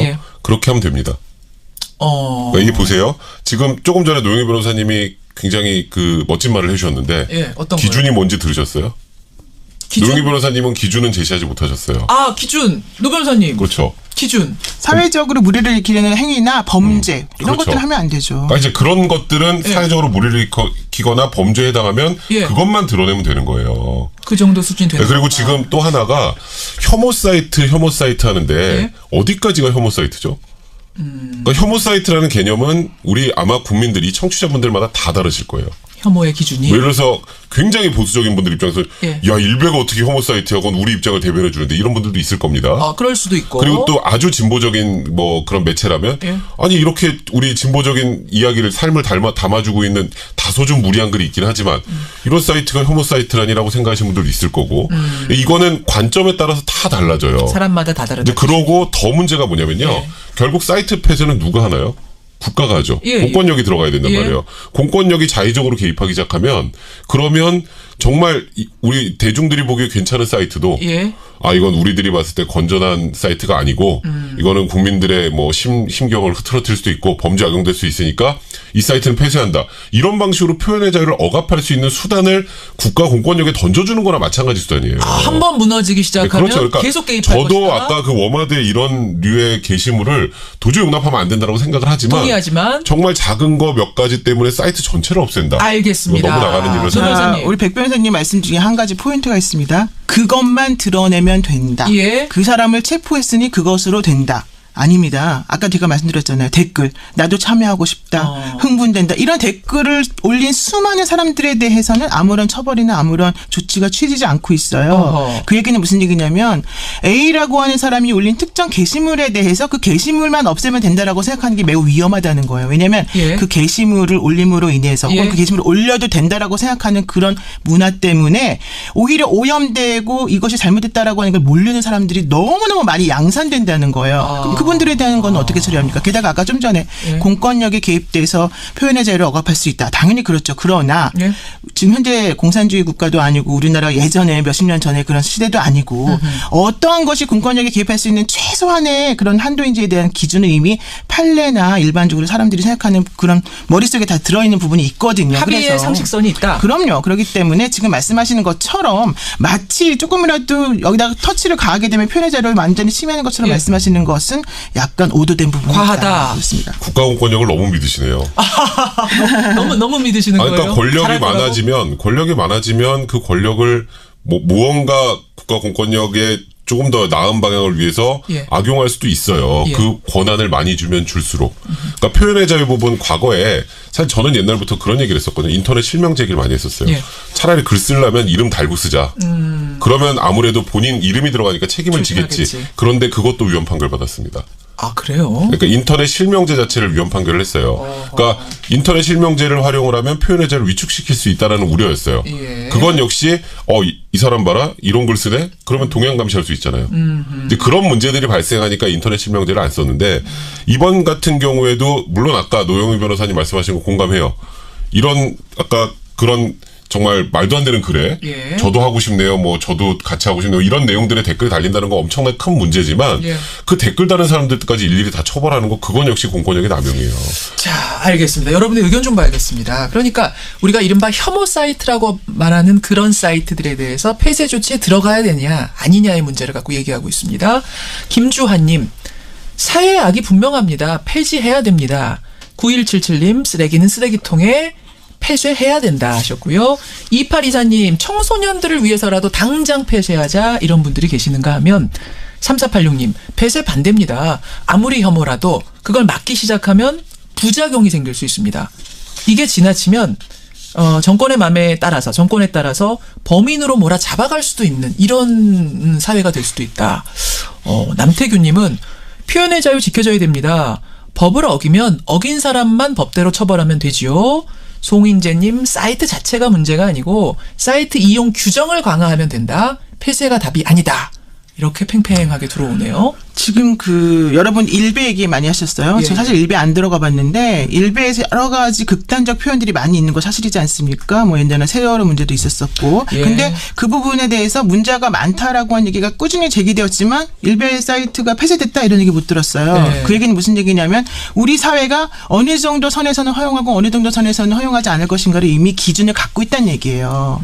그렇지만 소라넷은 보십시오. 소라넷은 폐쇄되지 않았습니까? 소라넷 폐쇄됐죠. 예. 그러니까 어떤 사이트에 대해서 어떤 식의 표현의 자유를 어디까지 허용할 것인가를 사람들이 다 알고 있고 공권에도 마찬가지라는 거예요. 예. 그러니까 이 워마드에 대해서 뭐 폐쇄하라 말아라 지금 제가 그걸 말하는 게 아니고 예. 기본적으로 중요한 것은 폐쇄를 할 것인가 말 것인가 이건 어느 정도 허용할 것인가 말 것인가에 대한 기준이 이미 우리 사회는 있다. 기준 걱정은 하지 말아라. 그러니까 그런 것 때문에 우리가 못한다 잘한다 이런 얘기를 할 필요가 없는 것이고 중요한 것은 그 사이트 그런 식의 사이트가 다시는 자생하지 못하도록 우리가 어떤 조치를 취할 수 있다는 것 그것만이라도 사람들에게 알려주면 그것이 효과가 있을 것이라는 얘기 하나 더 말씀드리면 김주혁 씨 얼마 전에 돌아가셨는데 교통사고 났잖아요. 그분에 대한 사고를 올리면서 한남 총인이 뭐냐 하면서 정말 이루 말할 수 없는 비하할 발언이 엄청나게 많이 들어가 있어요. 이 사이트에. 그 혐오 사이트. 예. 그러면 그것이 과연 옳은 것인가? 그게 정상적인 것인가? 이것도 아니잖아요. 표현의 자유냐? 그럼요. 그 선을 넘어섰다. 지금 노영 변호사님이 소라는 얘기하셨는데 그거는 그 사이트 자체가 범죄예요. 거기는 다 음란물만 올리는 사이트고 하기 때문에 그걸 소란의 사이트를 폐쇄한 것과 지금 이걸 동일선상에서 놓고 보면 안 되는 거고요. 그러니까 제가 지금 이런 글을 올리는 사람들을 절대 두둔하는 게 아니에요. 그러니까 그 사람들은 잘못했으면 확실하게 처벌을 하고 이 사이트에 예를 들어서 좀 강화 규정 같은 것들을 만들어서 해결을 해야지 사이트 자체를 없애는 건 제가 너무 과하다는 얘기는 계속했던 거고요. 폐쇄의 부분은 네, 근데 지금 노영희 변호사님께서 아까 소라넷을 예를 들면서 우리나라의 지금 국민들 그리고 우리나라의 건전한 법상식상 어느 정도 사이트가 폐쇄돼야 되고 어느 정도 사이트는 남겨놔야 되는지 대부분 인식할 수 있을 것이라고 하는데 그렇지 않습니다. 이거는 사람들마다 생각이 다를 수밖에 없고요. 조금 전에 아까 일베 예를 드셨는데 그러니까 일베는 폐쇄하면 안 된다는 뜻인 거죠? 아니죠. 그게 아니라 그런 사이트가 아직까지도 계속 존재한다는 것을 보게 되면 사실은 사람들이 허용하는 것과 허용하지 않는 것에 대한 구분을 가지고 있기 때문이 아니냐. 그러니까 아까 일베라는 곳은 허용이 될 수 있는 곳이라고. 그러니까 저도 일베라는 사이트는 허용이 되는 곳이 맞다고 생각을 해요. 물론 그 안에서 정말 제가 봐도 막 하고 하는 건 글 정도로 정말 해도 너무하는 글들은 문제가 있지만 일베 내에서도 보수적인 시각에서 정치에 접근하는 분들도 꽤 많아요. 자, 여러분 오늘 문을 닫아야 될 시간이 점점 다가오고 있습니다. 50원의 단문 100원의 장문 유료 문자 샵 1212로 지금 부지런히 마지막 문자 보내주시면 돼요. 이런 이른바 혐오 사이트들, 지금 문제가 되고 있는 워마드를 비롯해서 극단적인 표현들이 많이 올라오는 사이트들을 어떻게 할 것이냐. 폐쇄를 해버리자. 이게 노변 입장이시고요.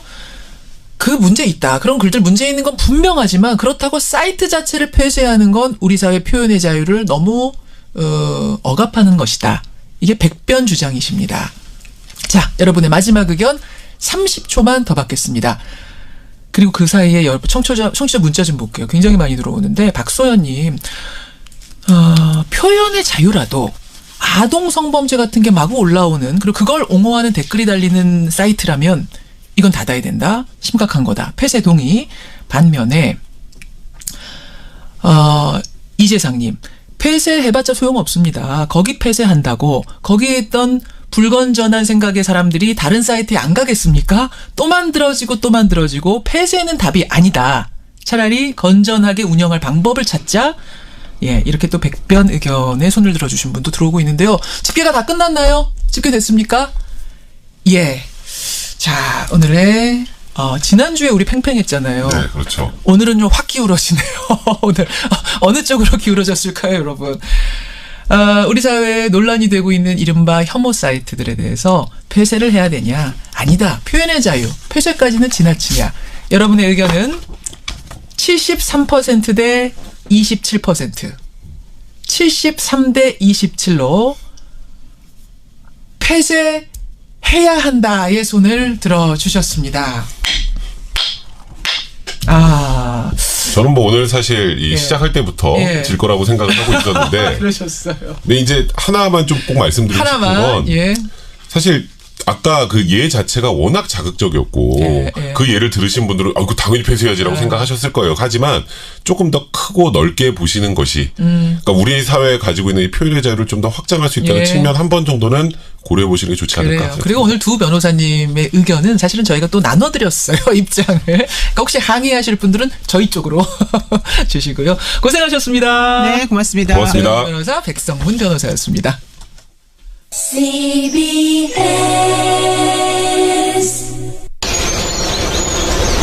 더 맑은 공기, 더 깨끗한 물, 더 선명한 하늘. 이 놀라운 세상의 시작. 지금 당신의 빈병 반환으로 더 좋은 환경이 만들어지고 있습니다. 빈병의 수명이 늘어나면 자연의 수명도 늘어납니다. 다 쓰고 다시 쓰고 자원 순환으로 열어가는 지속가능한 미래. 이 캠페인은 환경부와 한국순환자원유통지원센터가 함께합니다.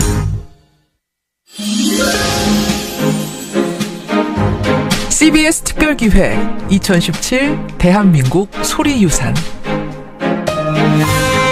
오늘은 창신동 봉제공장 편입니다.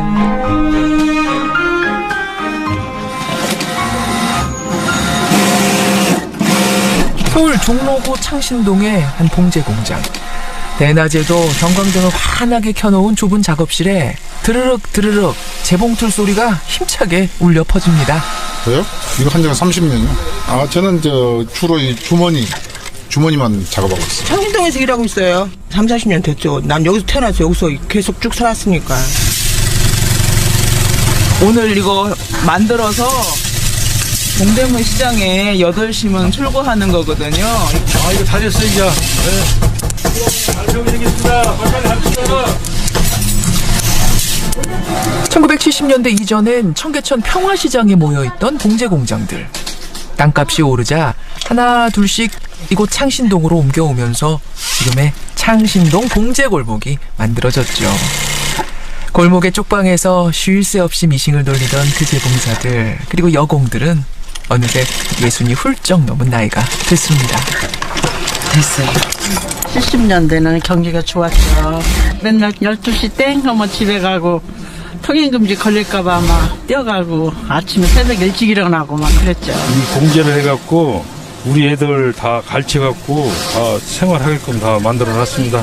아빠 고생 많이 했어 하고 와서 이렇게 안아줄 때가 제일 보람되는 것 같습니다. 골목마다 재봉틀 소리에 원단 싣고 가는 오토바이 소리까지 북적북적하던 창신동 봉제골목입니다만 세월이 흘러 값싼 중국산 제품이 몰려들면서 공장의 숫자는 이제 절반으로 줄어들었습니다. 경기 좋았을 때는 저녁에 6시쯤 되면 오토바이 소리가 엄청 났었거든요. 지금 너무 한산해. 그리고 너무 일감들이 없어요. 일주일에만 3번 정도 일을 하나? 일이 없어요, 진짜로. 작년까지만 해도 남한테 아쉬운 소리 안고 일을 했는데 살겠다는 사람이 없잖아요. 다른 게 마찬가지. 근데 앞으로도 일감이 조금 더 많아야 되는데 그게 제일 걱정인 거야, 이제. 옷이야 뭐 안 입고 못 사는 거니까 열심히 더 해야지. 밤낮으로 좀 열심히 했으면 좋겠어요. 예, 열심히 할 겁니다. 빨간 꽃, 노란 꽃, 세월은 잘도 흘러가지만 창신동 봉제공장 사람들은 여전히 미싱을 돌리며 사라져가는 골목을 지키고 있습니다. CBS 특별기획 2017 대한민국 소리유산. 오늘은 창신동 봉제공장 편이었습니다. 2017 대한민국 소리유산은 방송통신위원회의 방송통신발전기금을 지원받아 제작한 것입니다.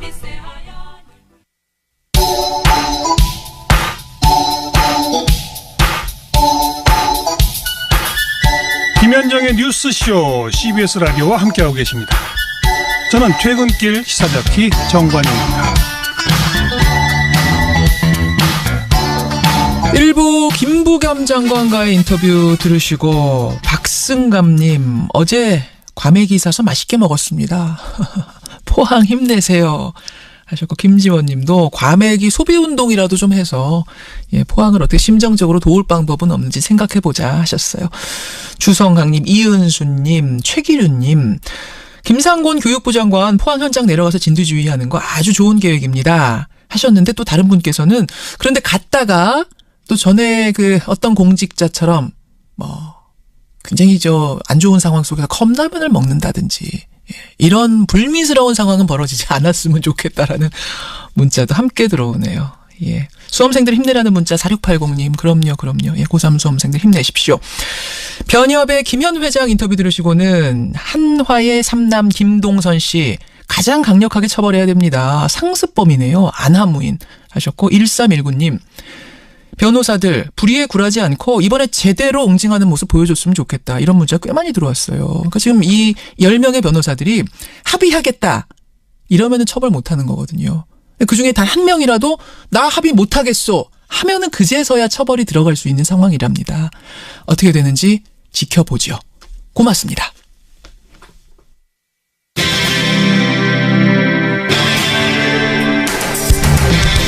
여러분께서는 지금 CBS 라디오 김현정의 뉴스쇼를 함께하고 계십니다. 평창 동계올림픽의 공식 마크가 턱 하고 찍힌 평창 롱패딩. 이거는요, 평창올림픽 조직위원회가 라이센스 계약을 통해서 제작한 패딩인데 중소기업이 제작을 한 겁니다. 정말 돌풍 수준입니다. 첫 판매량부터 품절 대란이 일더니 오늘 이제 마지막 물량이 풀리는데 어제 백화점 앞에서 수백 명이 밤을 샜답니다. 이 패딩을 사려고요. 놀랍죠. 14만 9천 원짜리 거위털 롱패딩. 사람들은 왜 이 패딩에 열광하고 있을까? 오늘 화제 인터뷰에서 그 심리를 한번 짚어보겠습니다. 전지현, 고소영, 정우성 이런 네로라는 배우들의 스타일을 담당해온 분이세요. 스타일리스트 정윤기 씨를 연결하는데요. 연결됐나요? 예, 정윤기 씨 안녕하세요. 네, 안녕하세요. 정윤기입니다. 예, 평창 롱패딩 보니까 흰색, 회색, 검정색 이렇게 있더라고요. 네네. 인기가 대체 지금 어느 정도인 거예요?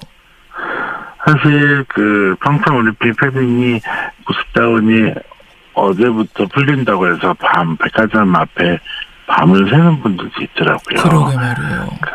그래서 어떻게 보면 한정판, 리미티 에디션 이런 제품들은 좀 특별한 의미가 있는 것 같아요. 예, 특별한 의미가 늘 있지만 이렇게 롱패딩 때문에 줄을 밤새 서는 건 처음 보셨죠, 스타일리스트도?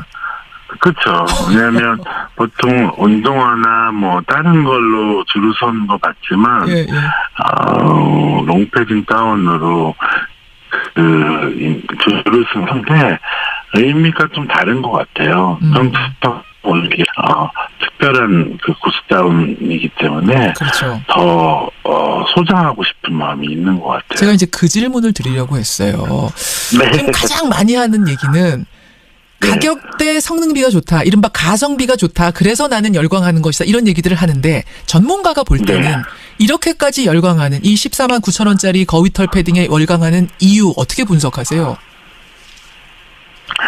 보통 올해는 되게 날씨도 춥고 그리고 롱패딩이 올해 되게 대세 트렌드입니다. 그래서 어떻게 보면은 평창 올림픽과 함께 트렌드도 반영이 하고 리미트 에디션 하고 소재도 깃털과 이제 솜털의 비율이 좋기 때문에 양이 많이 들어있죠. 그래서 어떻게 보면 보온성이나 따뜻한 면, 디자인 면, 그리고 무엇보다도 평창 올림픽 마크 때문에 이 롱패딩 가운이 더 인기가 있는 것 같습니다. 그러니까 트렌드가 일단 롱패딩이 유행이었는데 네.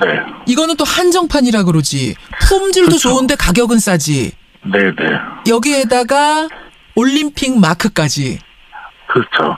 그러니까 이거는 소장 가치가 되게 있으면서도 기능적인 면도 있죠. 옷이 따뜻하면서 또 트렌드도 방영하면서 올림픽 기념자 그리고 품질 면에서도 되게 이 헤비다운 롱 다운이 조금 더 이제 따뜻하게 입을 수 있는 거죠, 겨울에.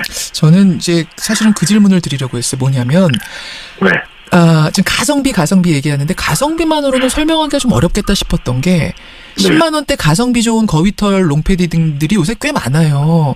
근데 그것들은 이 정도 열풍이 불지 않았거든요. 게다가 한동안 등골 브레이커라고 그래서 고가 브랜드 정말 비싼 패딩들이 돌풍 일으켰잖아요. 그때 청소년들이 뭐라 그랬냐면 너희들 왜 이렇게 부모님 쪼르니 이렇게 물어보면 마크 때문에요.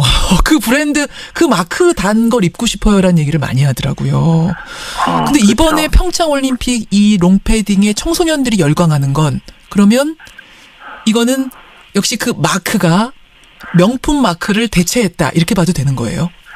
그렇죠. 왜냐면 평창올림픽의 리미티드 에디션 마크면서 좀 나만의 소장 가치가 있는 거죠. 그리고 이번엔 한정판이기 때문에 더 이상 안 나오죠.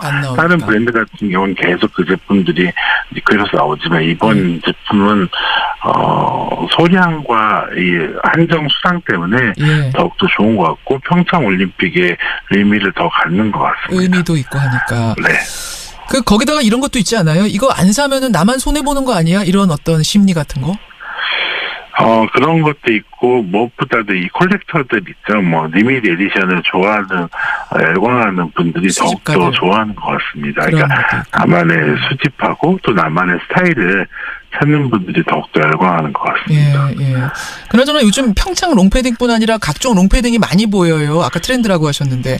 전에는 운동선수들 아니면 뭐 야외에서 작업하시는 분들 이런 분들이나 주로 입던 건데 왜 갑자기 이렇게 통짜 롱패딩에 열광하는 건가요? 왜 트렌드예요? 올해 트렌드가 그 해외 컬렉션도 많은 서울 컬렉션 디자이너들이 올해는 되게 매우 추면서 이 롱다운 코디네이션이 많이 나왔습니다. 컬렉션에서도. 그래서 좀 자유롭고 편안하고 그리고 이제 실용적이면서 거리에 스트리트 문화를 좀 선도한다는 룩에서 많이 나왔습니다. 그래서 예전 같은 경우는 하프나 숏 같은 거 많이 나왔죠. 롱다운 같은 게 이번에 처음 선보여서 많은 분들이 좋아하고 있습니다. 그러니까 이게 우리만의 현상은 아니군요. 우리가 특히 추워서 뭐 이런 건 아니군요. 네, 전 세계적으로 롱다운이 되게 많이 나고요. 그래서 거리나 또 이런 하이스트리트 룩에서도 많이 선보이겠습니다. 많은 디자이너 브랜드 컬렉션에서도 나오고요. 그리고 많은 브랜드에서도 나오고 있습니다. 청취자가 지금 문자도 들어옵니다만 하나 아쉬운 건 롱패딩만큼 평창올림픽 자체에 대한 관심도 좀 높아졌으면 좋겠다. 그렇죠, 정인규 선생님. 저도 마찬가지입니다. 좀 평창올림픽 관심을 더 많아주신다면 더욱더 좋은 것 같습니다. 그래요. 똑같은 의견입니다. 예, 평창 조직위원회가 라이선스 계약을 맺고 중소기업이 만든 패딩입니다. 근데 이렇게 불티나게 팔리는 걸 보면서 저는 중소기업들도 좀 힘냈으면 좋겠고. 네. 평창 올림픽도 요즘 사실은 좀 시들한데 더 힘냈으면 좋겠고 국민적인 관심이 높아졌으면 좋겠다 그런 생각하면서 청취자 2458님의 질문인데 요거 답변이 가능하실지 모르겠어요. 마지막 질문. 이 평창 롱패딩을 우리 정윤기 씨가 스타일리스팅 하는 스타 중에 어떤 분한테 제일 좀 입혀보고 싶으신가? 제일 잘 어울릴 것 같은가? 이런 질문. 답변 가능하세요? 네, 평창올림픽에서 뭐 여러 스타일도 있지만, 저는 장동건 씨가 되게 잘 어울릴 것 같아요. 왜 장동건 씨입니까? 되게 실내적인 얼굴의 이미지에다가, 평상시 운동을 되게 좋아합니다, 장동건 씨가. 그래서 그렇게 하면 되게 좋고, 그런 것 같습니다. 장동건 씨도 구하기 힘들걸요, 지금? 네네. 잘 어울릴 것 같습니다. 그래요. 예, 말씀드린 대로 평창 롱패딩뿐만 아니라 평창 올림픽 자체에 대한 좀 열기도, 국민적인 열기도 살아났으면 좋겠다 말씀드리면서 정윤기 선생님 오늘 사실 감기 걸려서 지금 목소리도 잘 안 나오시는데 예, 생방송 고맙습니다. 네, 감사합니다. 예, 스타일리스트 정윤기 씨였습니다.